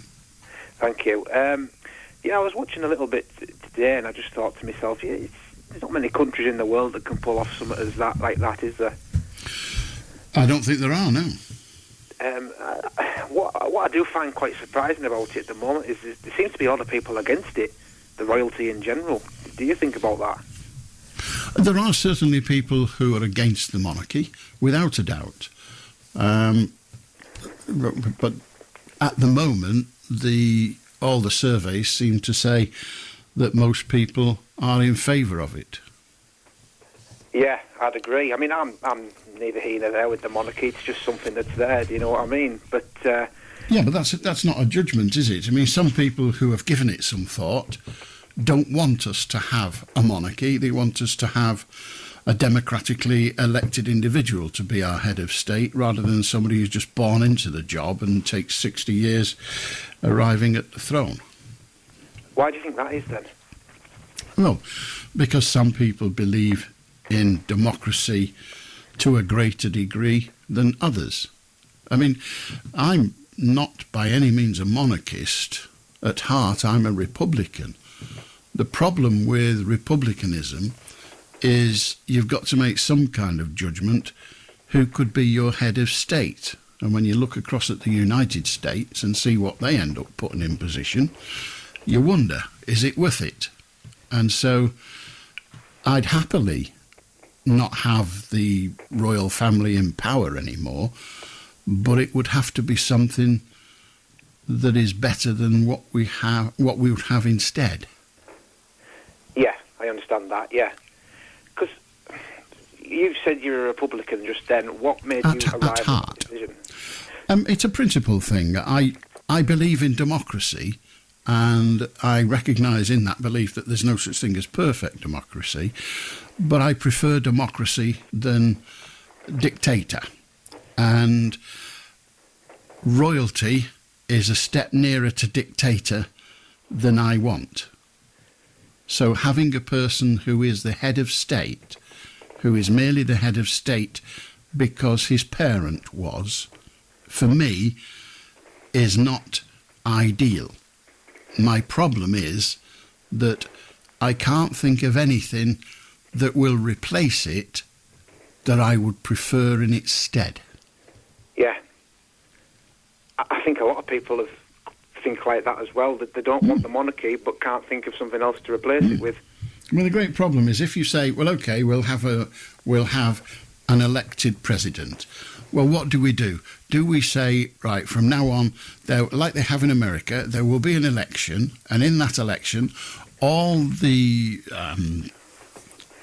counties in our case and towns in our case will elect an MP, but we will also have an election where we elect a person to be the Prime Minister. Right. And he or she will have precedence over Parliament, like they have in America. So the President of the United States describes himself and herself, when we have one, as the most powerful man on earth. Well, OK, but he or she cannot do whatever they feel like. They have got to get it through both houses, the Senate and the Congress. And if they don't, they can't do it. If they want to up taxes, it's got to go through there. The only thing they can do, and this is where the worry is, they can go to war without reference to the other lot. But they then have to go to their constitutional process to get that war approved. But it's too late then, of course. So that's one side. Now, it's open then to the kind of system they have in Russia, where President Putin is elected. But he's elected, and those who don't vote for him get shot, and they don't have any opposition anyway. The President of China is elected, but he's the only candidate. So it's a flawed system whichever way you go. And at least we have a person who, like the king, like his mother, like her father, who believes, and I have trouble with the mumbo-jumbo of it, but who believes they were selected by God to serve this country and to be able to, not publicly, but there's a weekly meeting between the monarch and the Prime Minister, and the Prime Minister explains what he or she is planning and what the thoughts are, and the monarch is entitled to comment on that. They have no power, but they're entitled to give advice and to question the course that the government is taking the country in. They have the power to question. Now, they have no power beyond that. But if we elected somebody, who would control that somebody? Well, exactly. This is the problem we have. And as I say, I respect Republicans' views because everyone's entitled to the opinion, but I've had a couple of discussions with people, and a lot of people seem to come from the monetary side of it. And I've often thought to myself that if we abolish the monarchy, we've got an elected head of state. By the time you've got that elected head of state, you've paid for his security detail, all his other members of staff, you've probably spent more, if not more, than you got the monarchy. Yeah, it would be interesting. We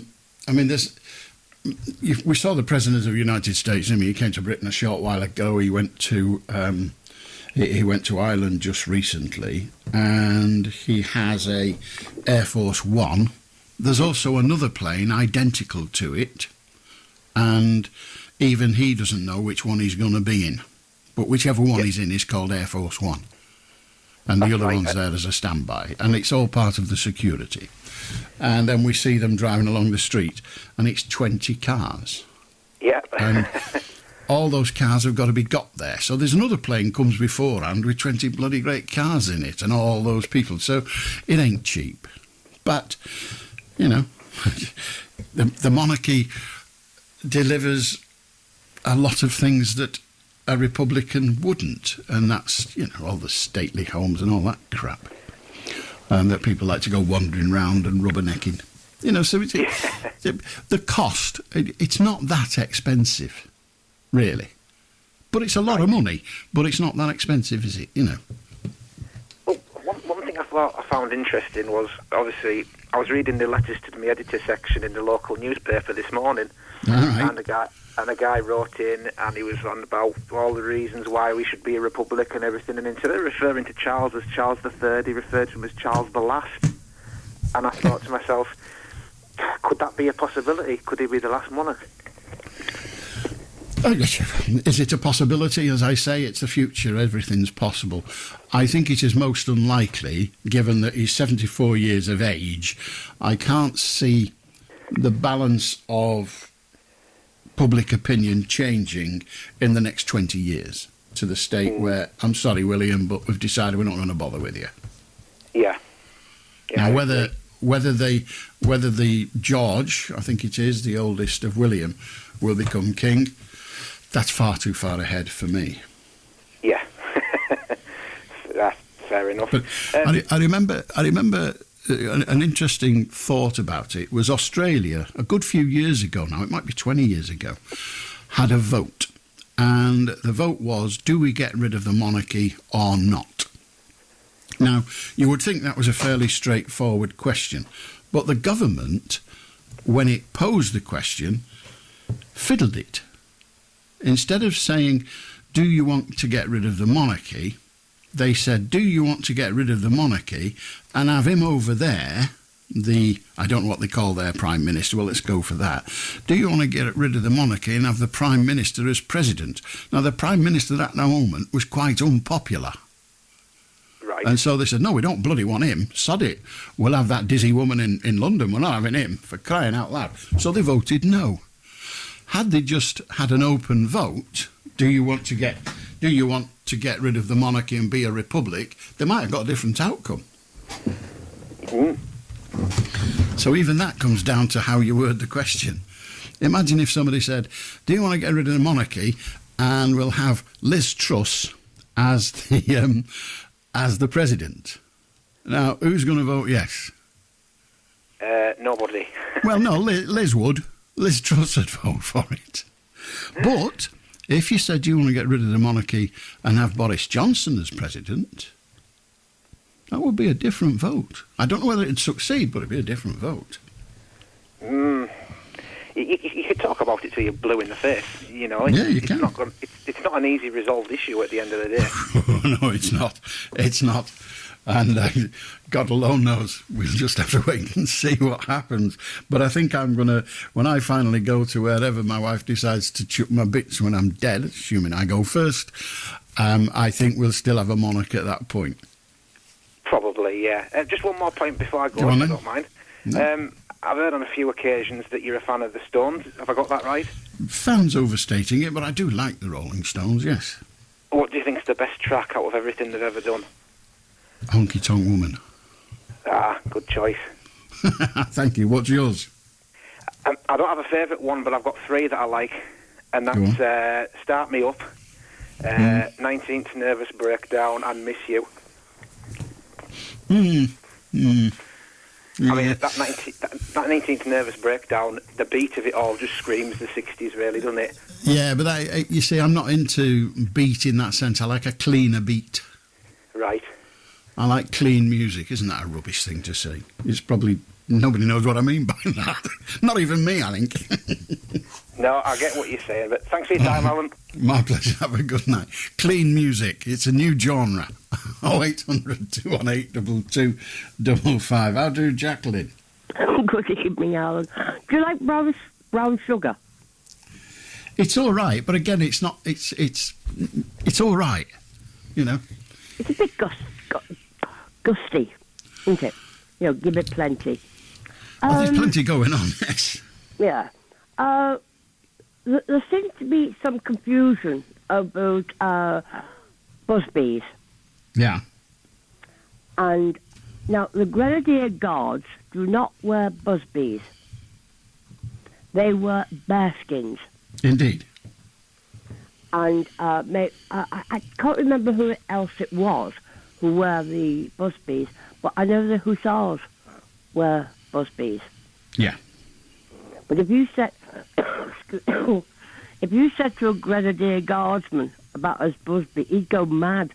Yeah. My husband used to be in the Grenadier Guard. Yeah, well, they're a bit whiny anyway, aren't they? You know that. They're a bit pretentious, Are the they? Grenadiers. Yeah, they're pretentious. Come on, look at the frocks they wear, for crying out loud.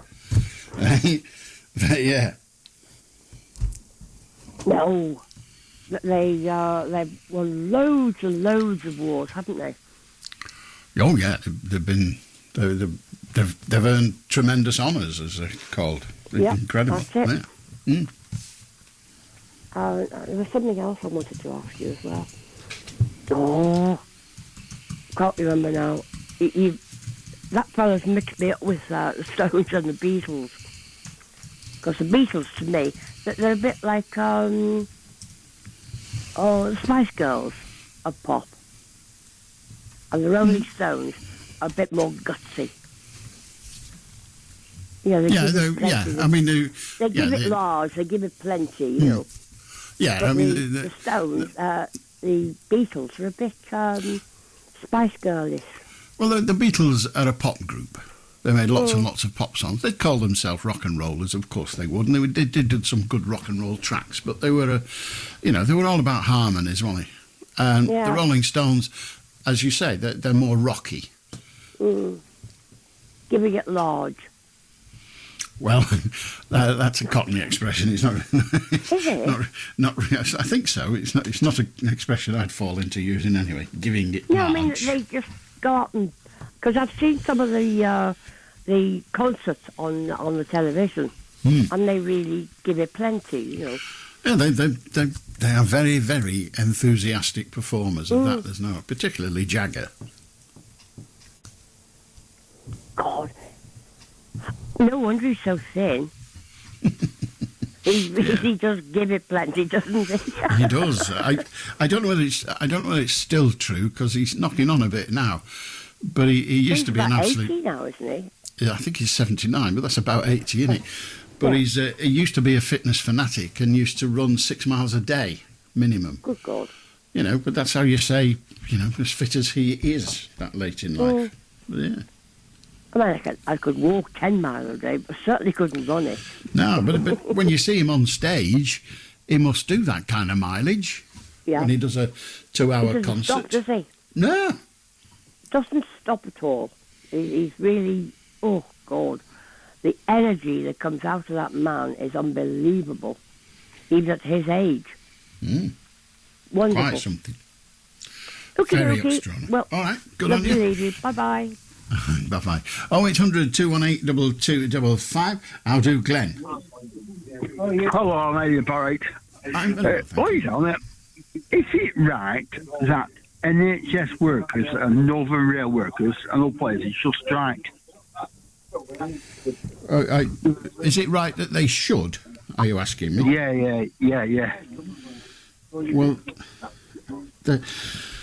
they have the right to strike, and if they didn't have the right to strike, they'd be working for a penny an hour. So, yes. They're after more money, aren't they? After more money. Yeah. And in this world, everyone's after money. And, it's like, I know that money's, you can't do all that money as well, but you can't take it with you when you pass away, can you? No. And, in later life, if you have to go in a care home, it took at least £100 a month. So you can have all this money, millions, thousands, and it all goes on care home things. Care home, isn't it? Why is that? Why? I can't answer the second part, but workers are entitled to say, I want more money for the job I'm doing. And if you don't pay me more money for the job I am doing, I'll go on strike.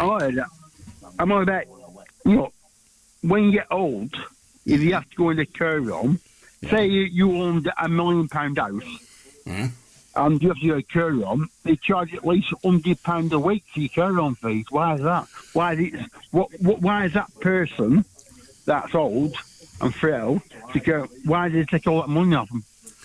Well, because if they don't take it off them, then when that person finally dies and the state has been paying £100 a week for their care, when that person dies, their descendants will get £1 million house. Well, why should the state pay out £100 a week to make sure that the children of a rich person inherit a lot of money? See, I have a relative that's, I'm not going to say he's a millionaire. And going back to 1987, me and my brother said, you're not going to school today. And they took us around Manchester and went in this shop and he said, anything you want. And there was like 50p cream cakes in that. I said, now there are 50p cream everywhere. But these millionaires are now 93-year-old and living in a posh care home. And also another my sister, she's passed away, and she will load of money, and she's gone. And it makes you wonder, is President Putin a millionaire? I've no idea, but I believe he's very, very wealthy. In fact, I've heard he's a mission British world. nearer to a billionaire, by all accounts. Yeah. But I don't know. Do you know, on Facebook, I saw a photo of Putin laughing himself about nuking London. Right. And it's very upsetting that Putin could even think about killing millions of people on this planet. Well, what's that? I think we honour Winston Churchill, and he killed certainly at least 500,000. All them Russian soldiers, thousands of Russian soldiers have been killed back in Canada. Yeah. What's that? Well, that's what happens in wars. Soldiers die. Dead bodies. Well, that's a war. But what is happened? That's what happens in a war. Wait on. Can nobody do anything to stop him killing people? Well, yeah. Can nobody do anything? Yeah, they could beat him in the war by killing more of his people. Can he not get done for war crimes or anything like that? Well, no, because... I know they're after him, aren't they? Well, you've answered your own question. He's been indicted at the human rights courts, and he's been indicted on charges of crimes against humanity. So the next thing is you'd have to arrest him. But what he's on, is the nuclear war. I don't find you, everyone, doesn't fancy being burned to death, do they? Well, if there is a nuclear war, it won't matter much. Quarter of an hour of horror, and then you're dead. But there's not going to be one, so that's all right. I hope you're right, Tom, mate. Have a good mate, okay? Have a good one. 0800 218 2255. How do you Paul? Hello, Alan. Parking again. There's new phenomenon now called parking rage.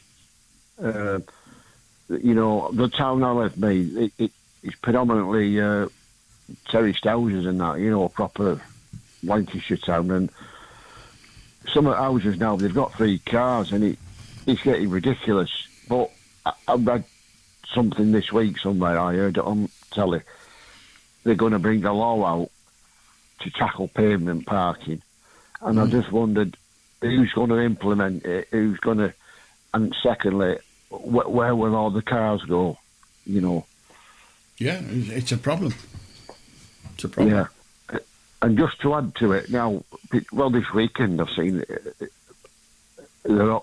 all the caravans and caravanettes have suddenly appeared now.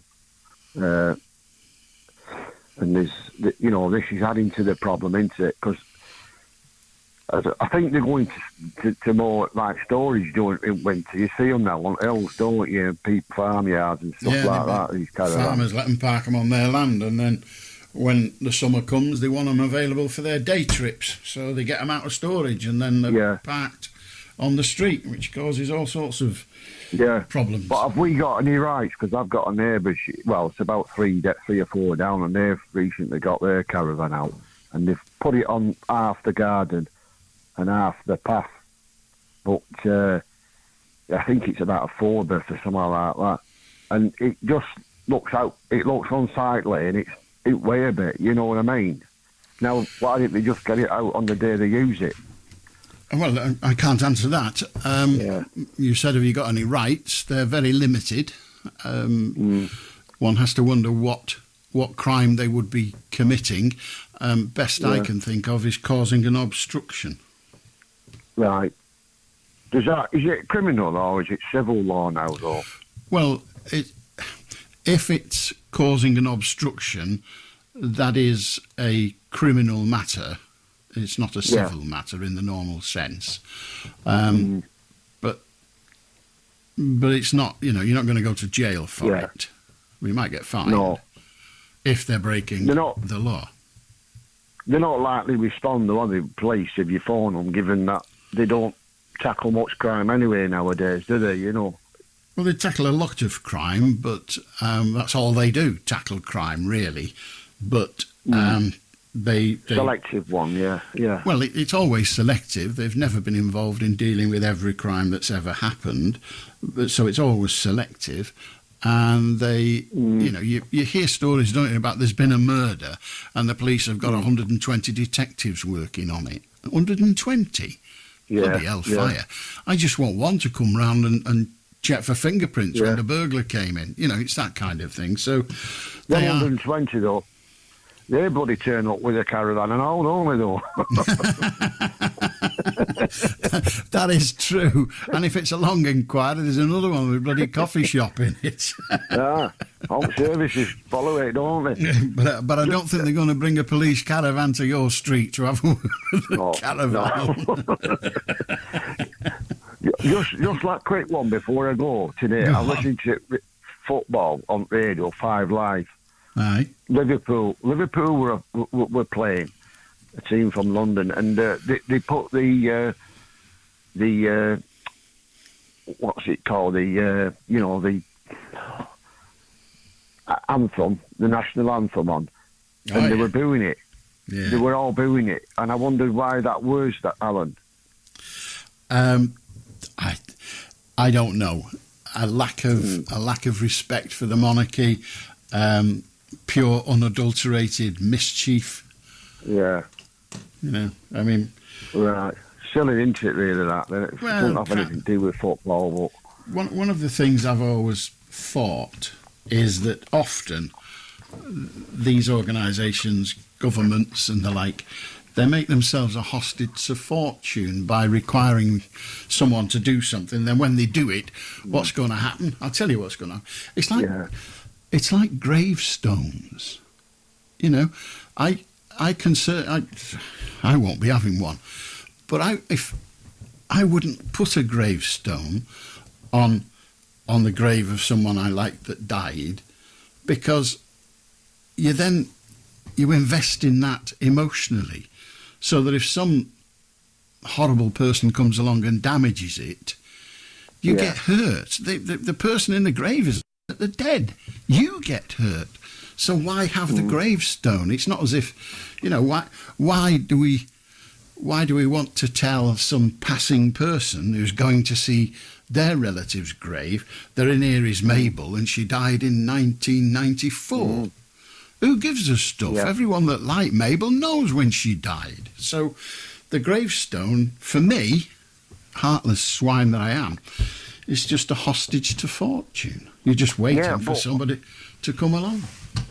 But also, in 3 generations, who's going to remember that person when they say, I always remembered? Well, nobody will know them. Exactly. So why would they clean the stone up and tend to the flowers and that? So it just becomes an eyesore. I like going around churches. Despite my lack of a god, I like going around churches. They're fantastic buildings, and I always have a look in the graveyard. And sometimes you see, there's one in Conwy, the church in Conwy, and you go, and there's a grave there with a cage round it, and it's somebody that died in 1864. Who gives a stuff? Do you know what I mean? Who cares? Well, there you are. And if none of their descendants are still here, who's going to tidy up for them? It's not fair, is it? Exactly. It's just going to be there. And taking a bit of land, aren't they? Yeah. Well, it could have been a nice park. Good on you, Paul. Yeah. Good to talk to you. Cheers, mate. 0800 218 2255. Going to talk to Martin after we'd heard Field, of course. Son of a preacher man. Brilliant. 0800 218 2255. You want to join us? We're here till 1. It's just gone midnight, so we're here for the next hour or so. But then we're back tonight, Sunday, because it's Sunday now. And we're back tonight at 10. But right now, how do Martin? Good evening. Good morning, Alan. Right. Good evening, good morning. How are you? Second call on your shift, but are you doing it? I put a request. This is not one of my questions. I put a request in 2 weeks ago for a coronation weekend one for your Sunday night show. Say again, sorry? I put a request in for a song 2 weeks ago for the Sunday night show for the coronation one.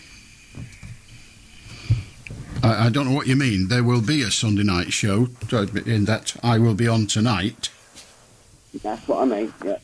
Yeah. Yes. Well, that's all I've got. I will be on tonight. I don't understand the question otherwise.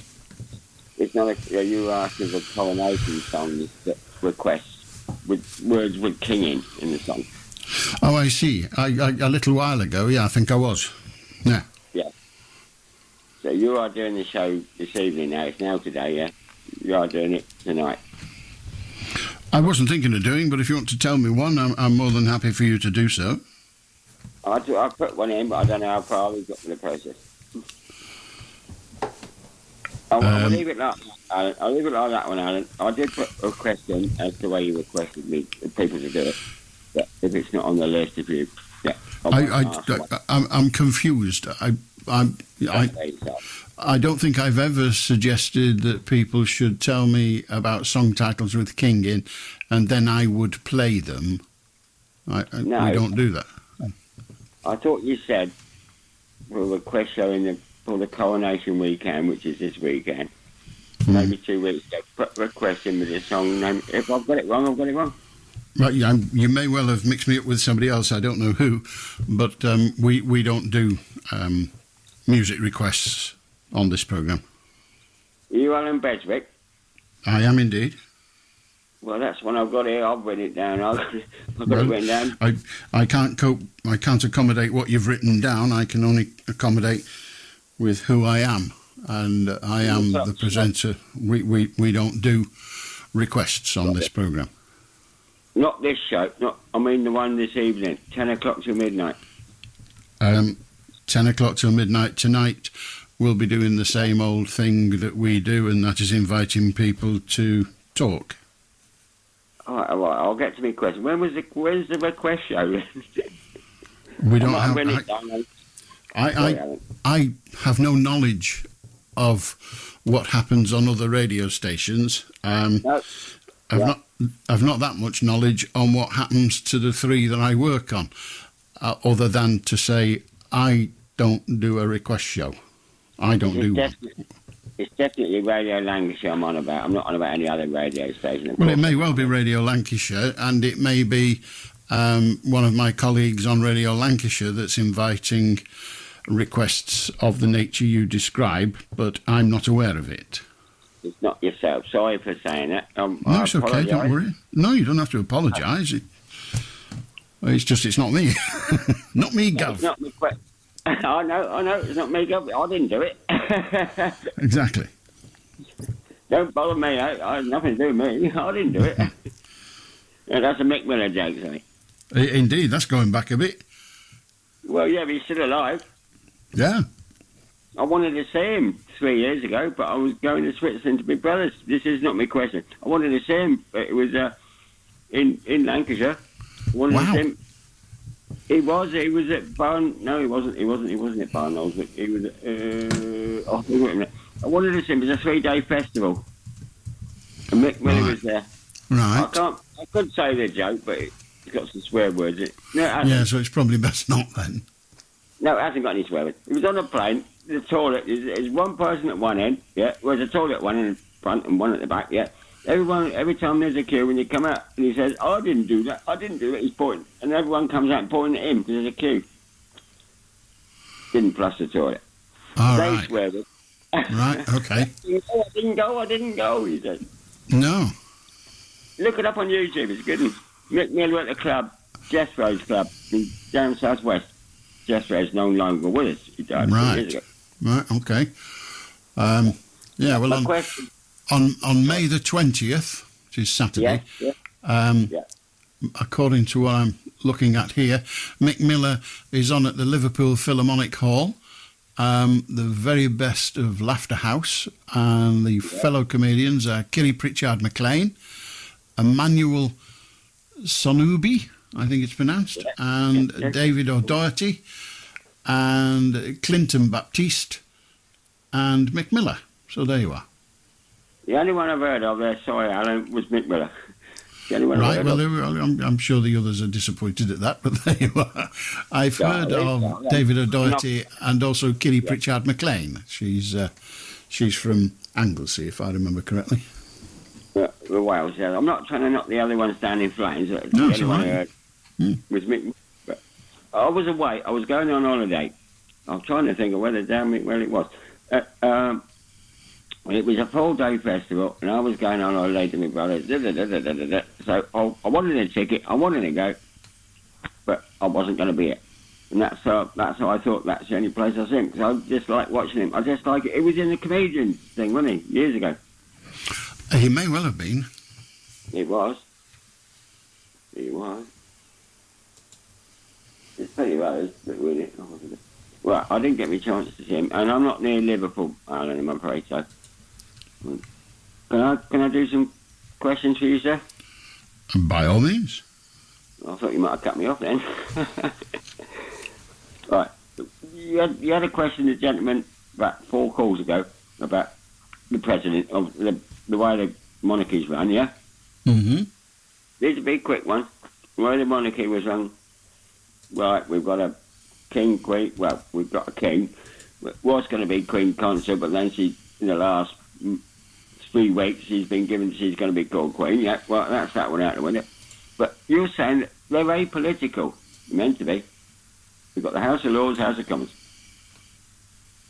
Yes? That is their position, yes, they're meant to be... They're meant to be apolitical. Yeah. But the problem is... sorry, Alan, sorry, go on, sorry.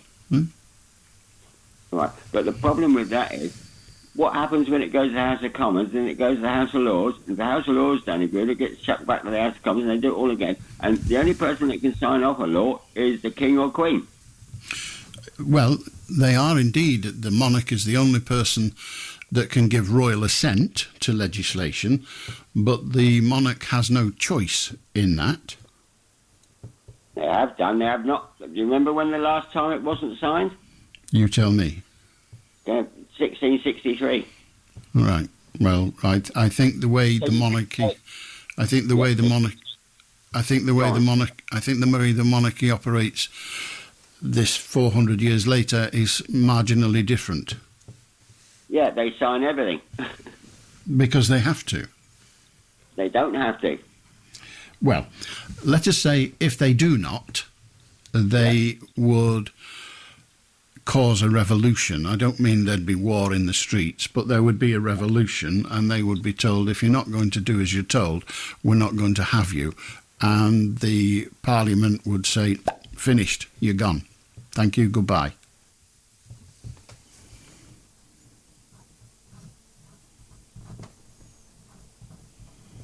We seem to have lost you, Martin.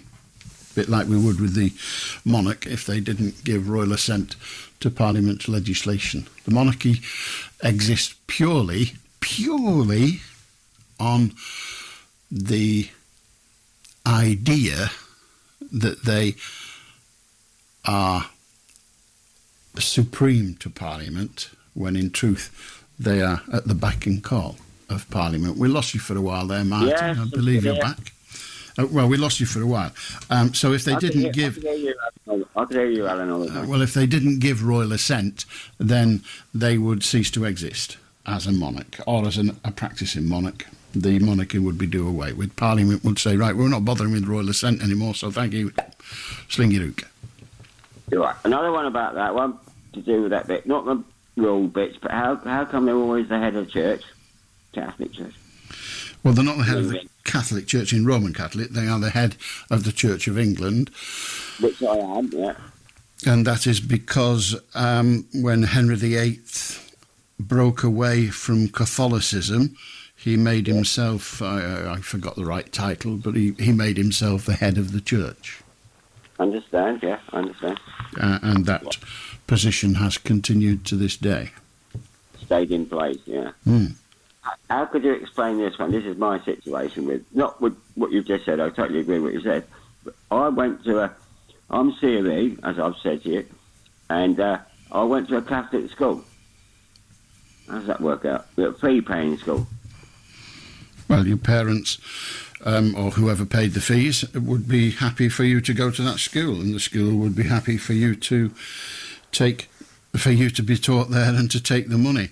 Schools, as far as I'm aware, schools are not allowed to decree what religion their pupils will practice. I actually was brought up as a Roman Catholic and went to, I will call it a Protestant school. So when they had assembly in the morning, when they did their Protestant prayers, which, as far as I can see, are almost identical to the prayers in the Catholic Church, we Catholics, there was about 10 of us in our sort of year, didn't go into assembly. We went elsewhere, and that's where I learnt to play three-card brag.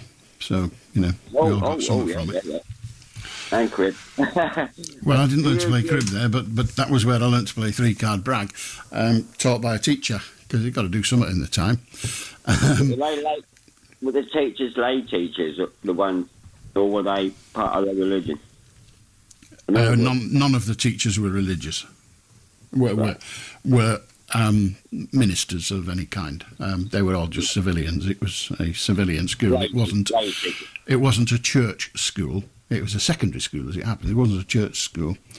My junior school, 4 or 5 of the teachers were nuns. Horrible they were, but there you are, they were nuns. But that was a Roman Catholic school. Yes, St. Trinians, the nuns. No, I'm joking with that one. But I could go to school from junior school, age of 4, at the school I was at, to the age of 16, and then stay on for sixth form after that. Right, so you go from the preparatory school, prep school, until you're 11, then you literally go up the road, Middenbury Lane, diddly-diddly-dum, then you go to the other one, and you go there from 11 till your O-levels. Then, if you wanted to stay on, you go to sixth form college and do your O-levels. Every time they're doing that, every year, it's a lot of money. Do you agree with that? Well, I believe that people who have money should be able to buy things with it, and one of those things might be a child's education.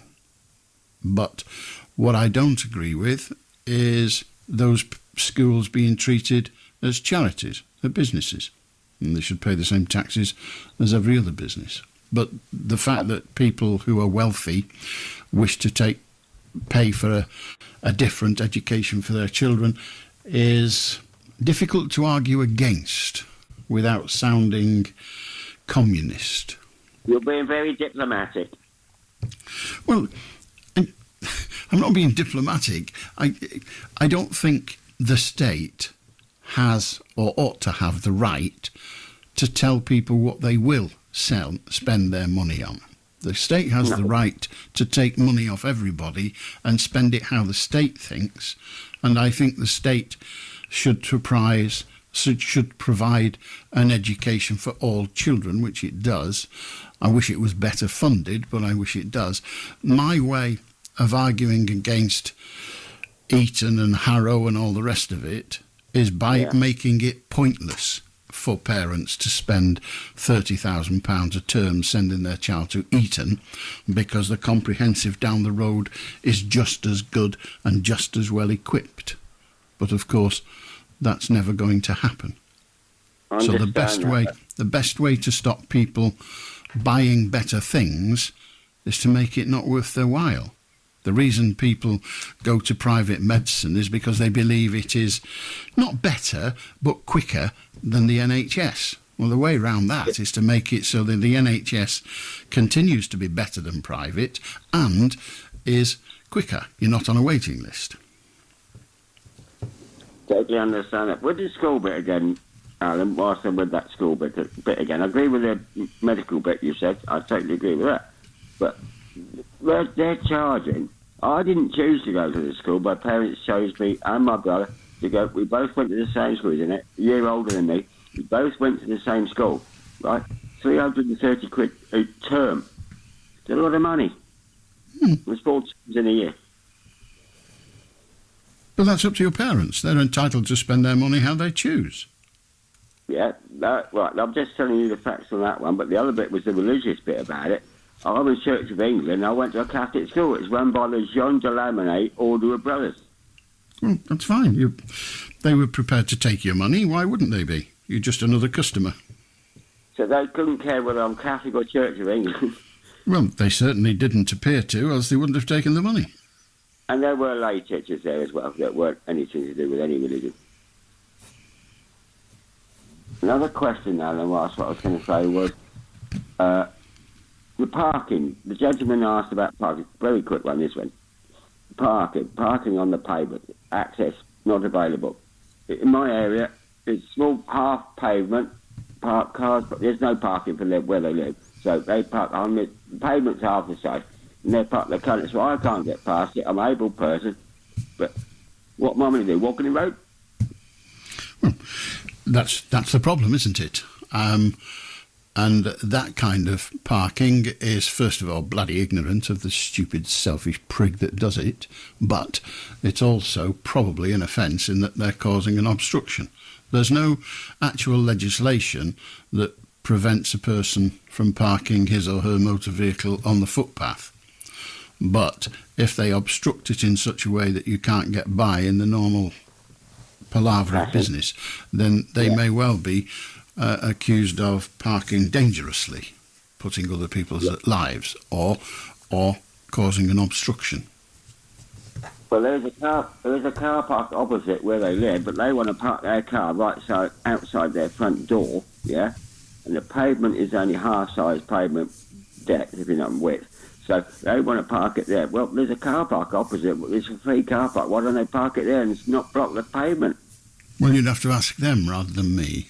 I don't know why they're so selfish and stupid. I'll probably get clobbered.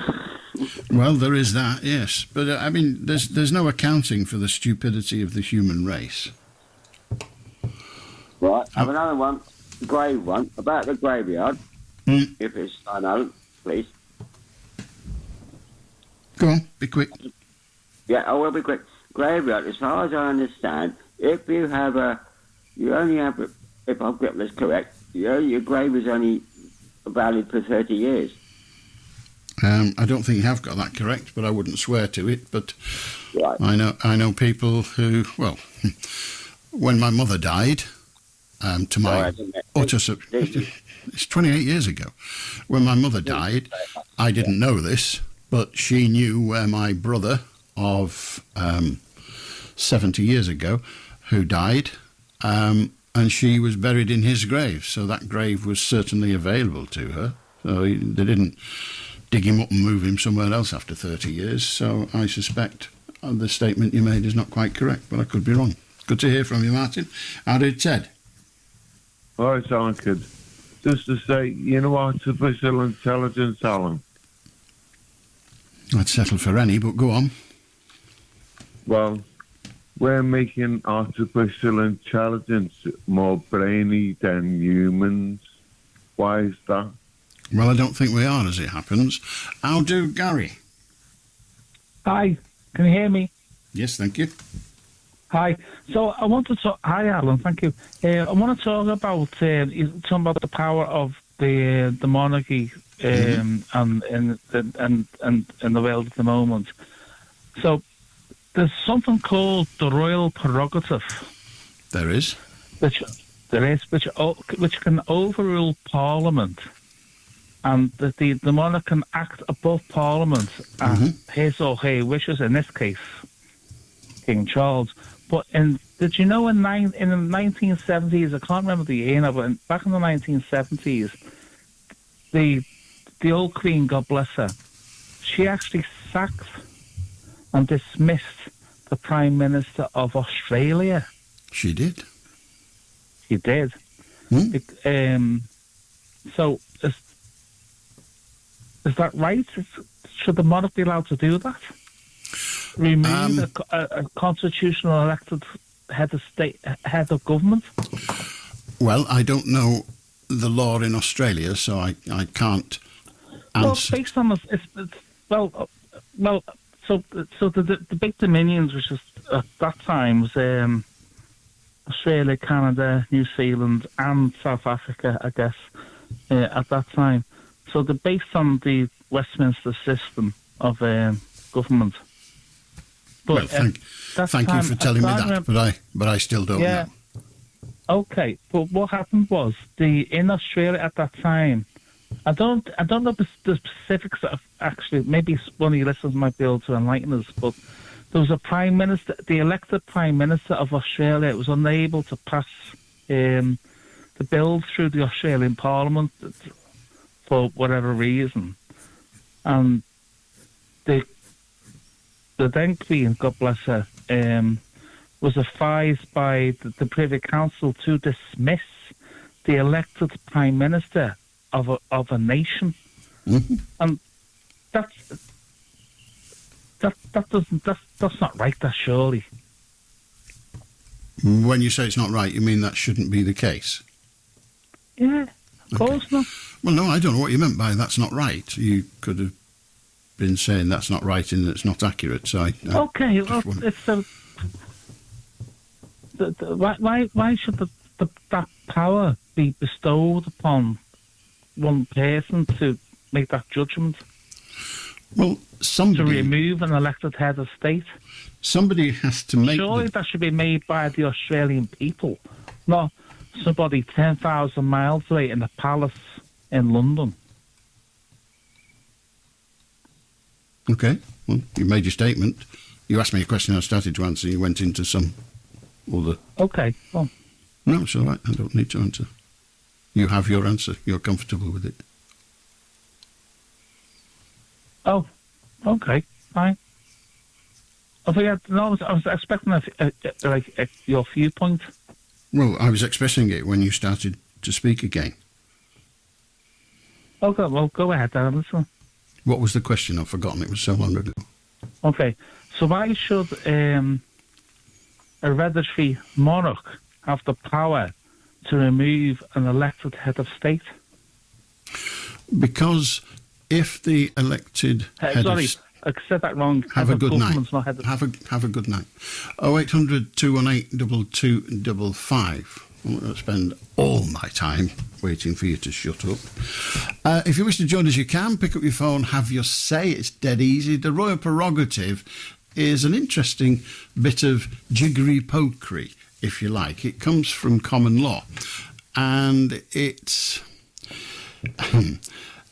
the fact that if, for example, you had a head of state who was operating against the law. Now, there was some suggestion recently that a piece of legislation that Boris Johnson was trying to bring in was against the law. Now, if it was decided that piece of legislation was against the law, but it was going to continue to become law, then that is the one time when the head of state, the monarch, can say, no, I'm sorry, we cannot allow this to happen, so we will remove that person from office and then have to find somebody else to do the job.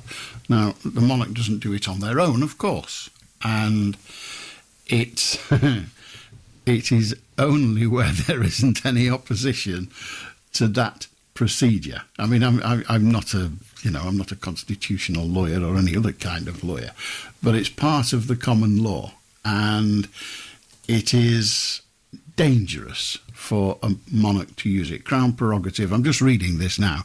Crown prerogative is the term used to describe powers held by the monarch or by government ministers that may be used without the consent of commons or lords. So the monarch or ministers, that gets much more complicated because it isn't the monarch doing things just on their own?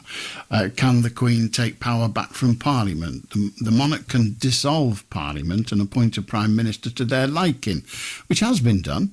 The duty falls on the monarch not only in England but in the Commonwealth countries, blah, blah, blah. So there has to be a point where if not just they don't agree with the politics of what's happening, but if the Parliament cannot make decisions because it is a hung Parliament and so they cannot do anything, it is an inert Parliament and will remain that way until such time as the election comes around, then the monarch, who always appoints the Prime Minister in academic sense, the monarch will then say, because they always refer to my government and I, my government, my Prime Minister and the like. The Prime Minister can say, no, you are not able to make the government work, therefore we need a new one. But they don't have the power to take over and say, right, I'm going to rule from now. But they do have the power to say, you are not functioning as a government, not because you've been naughty or you're doing something I disapprove of, but because you are physically and numerically not functioning. So the Prime Minister, at the end of an election, a person, after an election, an individual has to then say, I am going to form a government. Now, if they, like in the last election, have got an 80-seat majority, it's fairly clear who's going to form the government.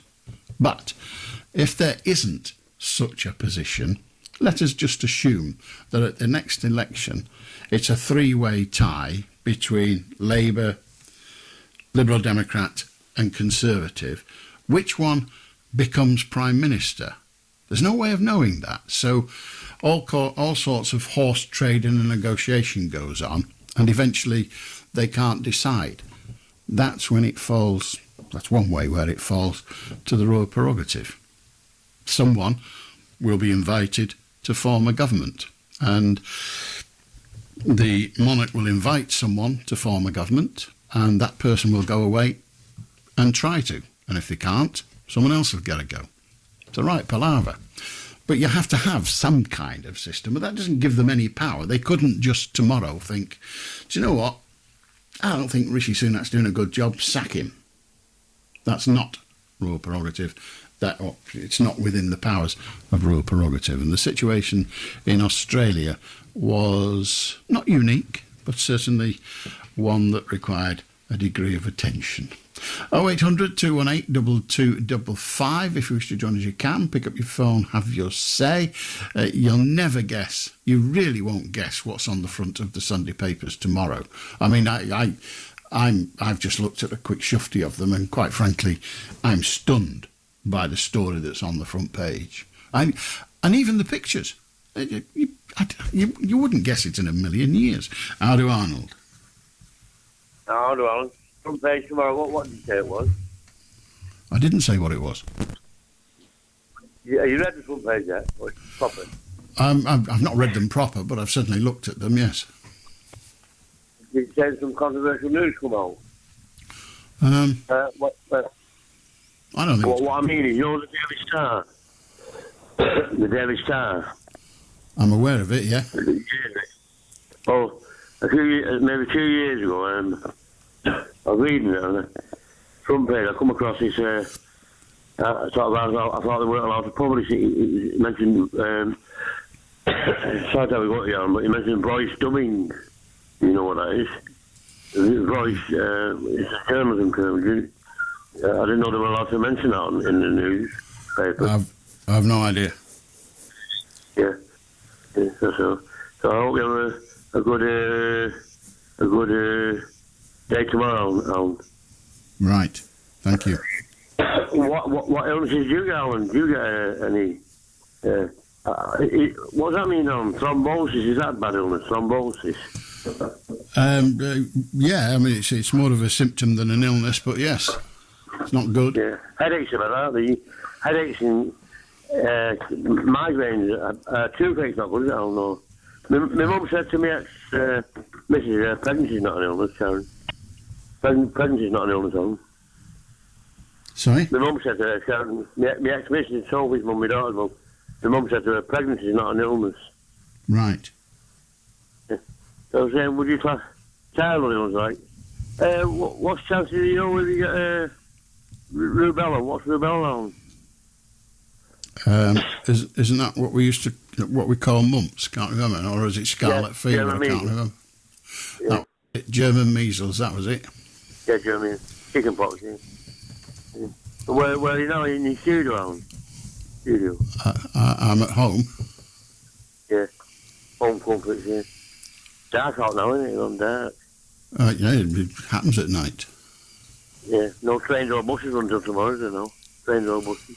I have no idea. I mean, there must be some overnight buses or something. Yeah, the X43 does actually run till 3 o'clock on a Friday, Saturday night. In the Manchester Burn Express bus. Right. What are you doing? When's your next holiday? You're going to France soon, Alan. Have you booked any more holidays abroad? I'm going to Canada next month. Yeah. Quebec? Ontario? No. Yeah. Well, I like Canada because what I was saying before about tobacco. The Prince Edward Islands there are a lot of tobacco grown in the Prince Edward Islands in Canada. Right. What sort of holiday are you going on? I'd rent to a hotel. A series of hotels, yes. Yeah, yeah. So you got insurance for the flight and the hotel insurance. I have. Pardon? Yeah. I used to fly, say from Manchester Airport to Girona in northern Spain. I get a Iberia flight. It costs about £70. I'd pay £75 insurance. Not bad, is it? It seems all right. Yeah. I learned to speak fluent Spanish on the streets of Barcelona. Children run around. You can't stop education, man, is it? 15-year-old, I had a message on my Facebook for 15-year-old from Coletmo, when we call it. She's 15-year-old. Why she come across an artist sketch on video saying, why do 15-year-olds need school? You seem to know it all anyway. A little idea somewhere. What would you like at 15? Well, I was 15, I was a SWAT, doing my own work. I was into training, running, swimming, and long distance running.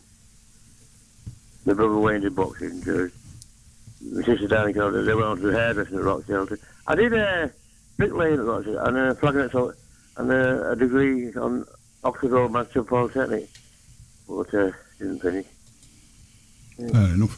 But women wear the trousers now, don't you? Women. Well, not all of them, but some do, yes. But then some blokes wear frocks. Yeah. Why do some women hate men? I've heard that. Some women do hate men. Because men are bloody horrible. Have a good night, Arnold. 0800 218 2255. Why do women hate men? Because they're men. If you want to join us, you can. We're here till 1. It's getting on for 25 to 1, and you're more than welcome. And I will break the news to you gently about what's on the front page of Sunday's newspapers, starting with the Express.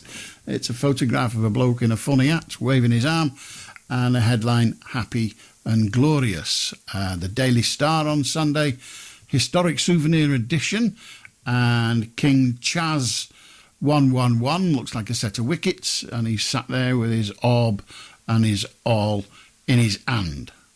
There's a poem about that somewhere, I can't remember it. The Mail on Sunday, the look that says, darling, it was a triumph, breathtaking pictures and the finest writing, apparently. Still with it, there's another photograph of the bloke in the funny hat with the orb and the sceptre, King Charles III, that's the Sunday Mirror. The Crowning Glory, same picture. He's looking less cheerful at that moment. I kind of thought he was just sitting there with those two things in his hand, looking, oh God, I could do with a wee. That's the son on Sunday, and then he's presumably just arrived back at Buck House because he and Mrs. King are looking very happy with themselves. The Sunday Telegraph, that's the souvenir edition, another one. Labour winning back swathes of Brexit voters, data reveals. So who knows, maybe we'll get back into Europe. Oh, blimey. King Charles III, his crowning moment, very good. That's the front of the Observer. They too have a special supplement, which is not something you take, it is something you read. Disgusted of Tunbridge Wells, no miffed. The charity shops are shut. Presumably today the charity shop's shut so people could fawn over the royals. The Sunday Times says that on its front page. Also, at last, there it is again, their crowning glory. So those are the front pages tomorrow. As I said, not much of a shock in what's sitting there looking at us. 0800 218 2255. He did at certain points look less than pleased with it all, but after an hour or so you're really going to get bored out your skull, however much it's exciting and you're involved. It's a bit like being a goalkeeper when your team wins 6-0. You know, you've had to turn up for the 2 45-minute periods, but most of the time you've just been bored. 0800 218 2255. Here's the Eagle. My wife bought some earbuds. You know those things that you put in your ears, but the ones she bought were noise cancelling earbuds. So when you put them in your ears, you couldn't hear the extraneous noise about the place. And she said, she put them in and she said, I can't hear anything. And I said, well, off then. And she said, I can still lip read. which caused a little bit of humour. 0800 218 2255. How do, Jenny? Hi, Alan. Hiya, Jenny. Hi. Basically, I'm ringing. I've listened to all your conversations tonight, and they've been great, and you've done well, etc. But I'm ringing up to basically ask about grief. Okay. And how to deal with it. And I know it's a bit morbid, but obviously you have to do this because there's not many people to turn to these days. No. I lost my brother at the beginning of January. He was only 46. It was a complete shock. I wasn't expecting it. And every day since that day, I've just been quite. I just don't know what do you do. I don't know. It's my first experience of it, and what do you do? There isn't an answer anyone can give you that will drop like a penny into your mind and say, "Oh, that's what I do." There isn't. Everybody deals with grief, as we call it, the death of somebody, in their own way. There isn't a right way. There isn't a wrong way. If it's something that isn't changing over time, then maybe some help is required. And there are organisations that are there to help. There's a few different organisations that will talk to you about grief. Usually these organisations are operated by people who've had to cope with grief. And often long-term grief, what we might call extended grief, comes from an impossible question, and that is why? Yeah. Why? Yeah. Why? And yeah, and I'm so sorry for interrupting, but that Please. is my biggest question is like, why? I don't get it. I just got a phone call saying that passed away. Young, fit, healthy man cycling. He's a proper, not like living a. I don't want to put people down, but he wasn't living above a flat in a Chinese takeaway and all that rubbish. And I just got a phone call saying, "Oh, sorry, but he's passed away." I'm like, what? And I tried to contact the hospital, and I tried, and I tried to be as polite as possible. And I just got told that I was asking too many questions, and so I got that door shut on me. And I don't know what time he passed away, for starters, which I really, really want to know. I don't know why I want to know it, but I do want to know it. Yeah? And I don't know, it's just really, really difficult, because it's my first experience of it. And for starters, with your first experience, it should go down the line of order like you usually would think it would be like one of your parents or something, wouldn't you? But no, it's my brother. He was my little brother as well. And I just got a phone call saying, sorry, hello, good morning. Bad news on the doorstep today. And no one's helping me. They're not telling me what's gone on. Yeah, I mean,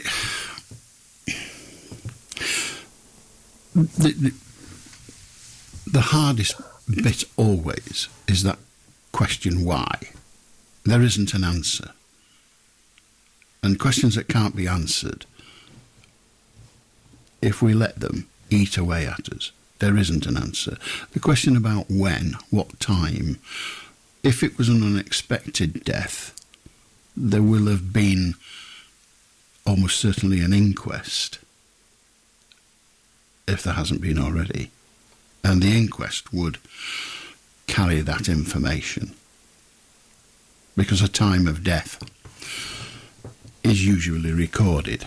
And if it is if a person is in hospital having just had a heart transplant and they don't survive, then there might not be an inquest because the person was under medical supervision and they won't need an inquest. He was going to die anyway, probably. So there's that kind of thing. But when a person dies in strange circumstances, the coroner is usually informed, and the coroner might then decide to hold an inquest, not because of a suspicion, but in order to find the answer to the question, how, when.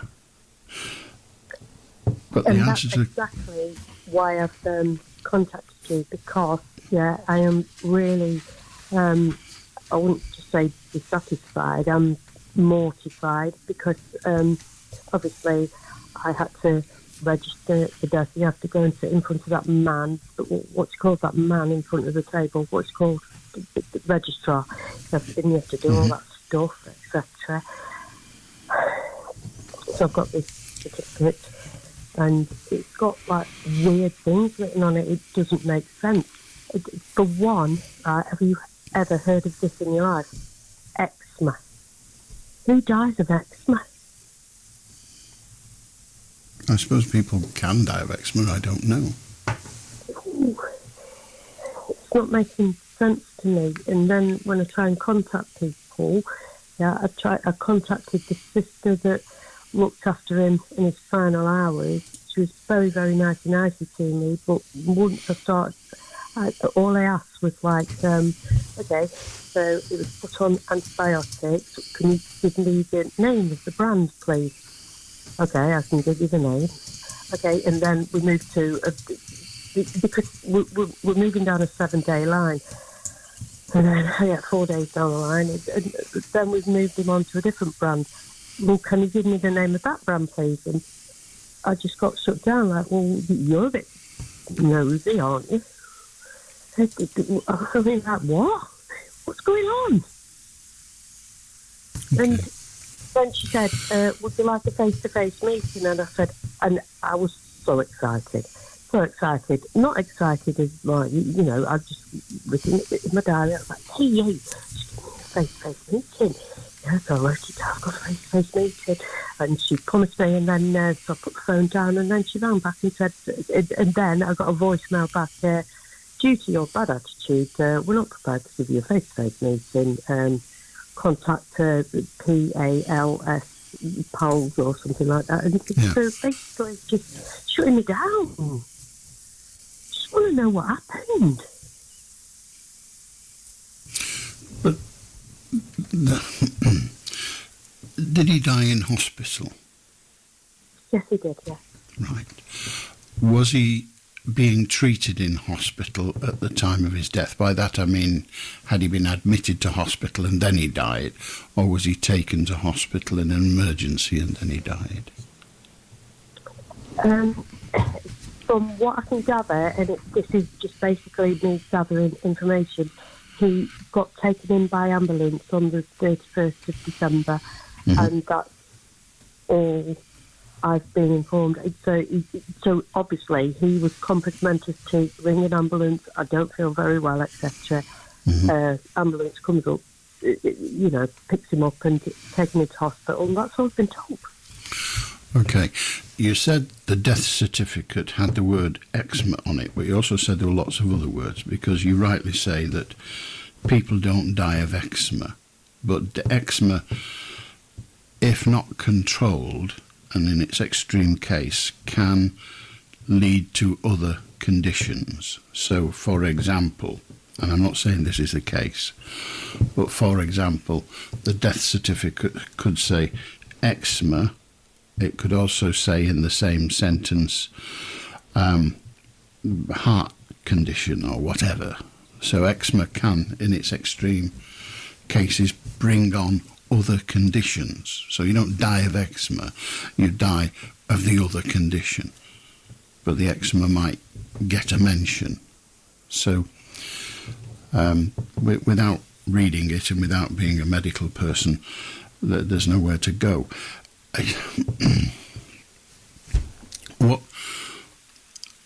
What you need to do is to work out what it is you want, and then have a process. Go on. What I want more than anything is I want a time of death, and whether that's right or wrong, I just want to know, because I think that's my right, just to know. What I'm not going to sit there every night. If you tell me it's 10 to 2, I'm not going to get up every night at 10 to 2. Ooh, okay. What else do you want? Yeah. I want to know what time he passed. Yeah. I want to know what medication he was on. I want to know who looked after him. I want to know if he was all right. And I want to know, basically, what the hell was up. Right.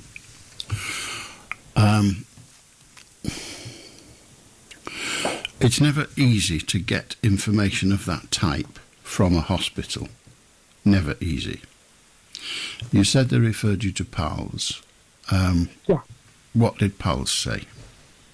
PALS have been, obviously it's always just the usual, you get a phone call, hi, this is Katie from PALS, I've just received your voicemail, and I'm going to yada, yada, yada, and I'll get back to you. Okay, let me put the question more specific then. Have PALS said they will get in touch with they'll be in touch with the hospital anyway, they work there, but have they said, we will ask the hospital for this information? Yes, they have, yes. They have, right. Yeah. And how long ago was that? That was about 3 days ago, bearing in mind... I didn't get that. How long ago? How long ago? 3 days. So we're on Saturday, so it was like, I don't know, 3 Wednesday, days. should I say. So, yeah. 3 days. Right. 3 days is nothing like long enough for a hospital to get that information. Now, you quite understandably think your brother was very, very important, and he was. But in the hospital, they've got 600 patients every day. And getting that information for one is not I'll just have a look. Right, I've got nothing else to do, I'll do this. So it's a long-winded process. And no one is ever really satisfied with the answers they get. It is horrendous, but no one is ever really satisfied with the answers they get. Because I understand what you're saying, and I understand that you're basically trying to tell me that, and I know this, I know that everyone's just a number. I walked out of hospital that day when they said, come and pick your stuff up, I walked out with a brown paper bag, it was just a brown paper bag with just a number, Yeah. And so I do understand that, so, but my main question is like, I've got to find these answers.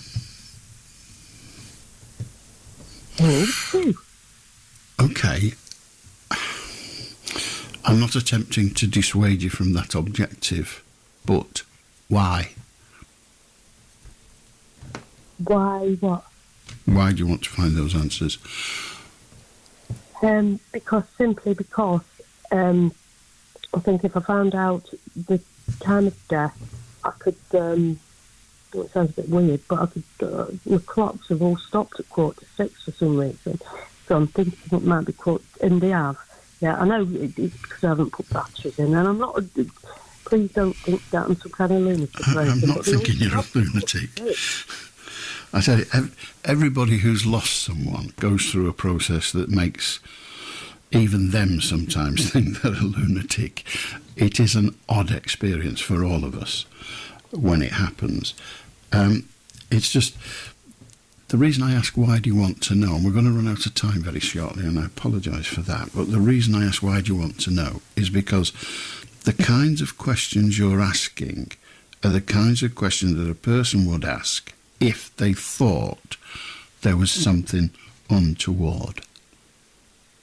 Well, you've hit the nail on the head, that's all we should say. So you believe there was something untoward? No, I don't want...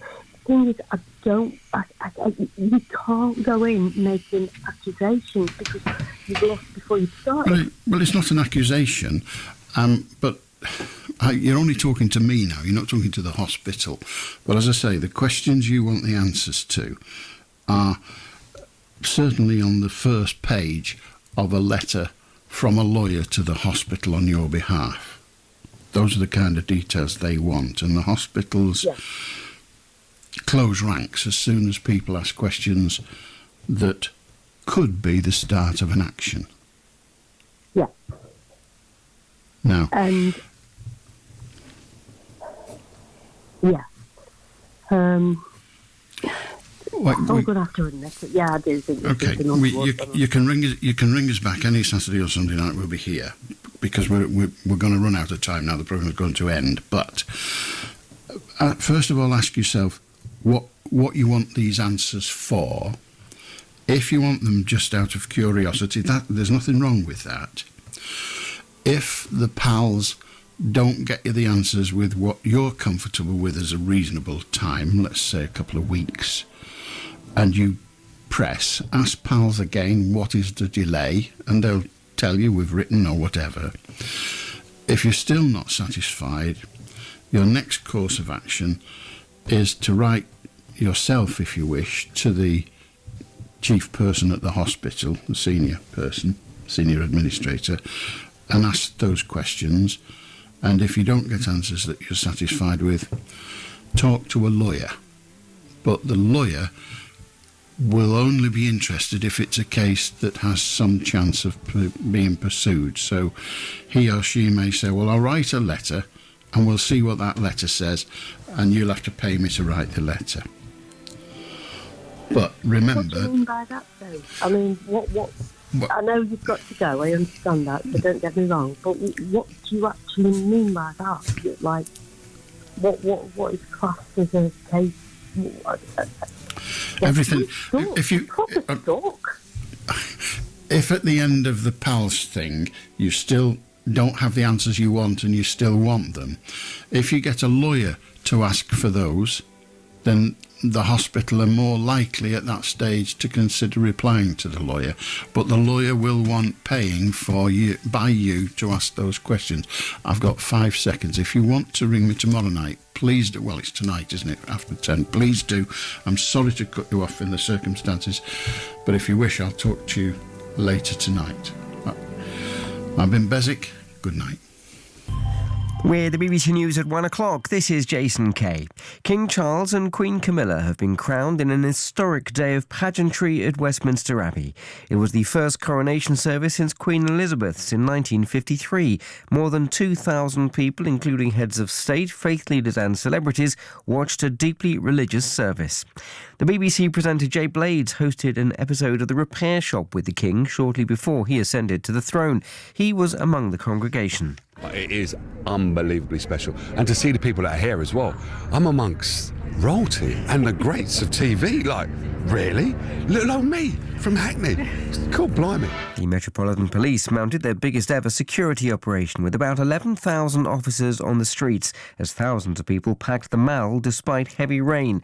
Scotland Yard has come under fire for arresting more than 50 people during and before the service, many of them protesters. The civil rights campaign group Liberty said the arrests were deeply concerning and set a dangerous precedent, but the force insists its officers acted within the law. 3 people have been arrested on suspicion of murdering a man in Somerset. Police were called to Bath City Centre to reports of a man with serious injuries. He died at the scene. Hundreds of people have been evacuated from a shopping centre in the US state of Texas, where gunfire had been heard. Police in the Dallas suburb of Allan have urged residents to stay away from the area. It's been reported that one gunman has been shot dead by police, but officials are still searching for a second. This man's daughter was inside at the time. My daughter just texted me and she said, "Daddy, I love you." And there's active, volatile situation. There's a shooting. And she's surrounded by the police. Just pray for me. So we rushed, we ran there, and we saw the police outside our door, and they told us to let go, and they're still looking for the person. 6 Ukrainians have been killed while they were trying to clear landmines. Officials say they were working in the Kherson region when Russian forces shelled them. Football and Manchester City have extended their lead at the top of the Premier League to 4 points with a 2-1 victory over Leeds. Chelsea scored a much-needed victory, winning 3-1 at Bournemouth. Harry Kane became the Premier League's second most prolific goal scorer as Spurs beat Crystal Palace 1-0, and Liverpool's victory by the same margin over Brentford strengthens the Reds' position in the race for European football next season. Liverpool's manager Jurgen Klopp says his side has improved in recent matches. 6 games ago, nobody would have thought that we are here. So here we are. But that's all. That's all. We cannot do more than win our football games. What that does to other teams, I have no idea. In Formula One, Red Bull's Sergio Perez will start the Miami Grand Prix from pole position. His teammate and title rival Max Verstappen will start from 9th on the grid. The Mercedes of Lewis Hamilton will start from 13th. And that's the BBC News at 1:03.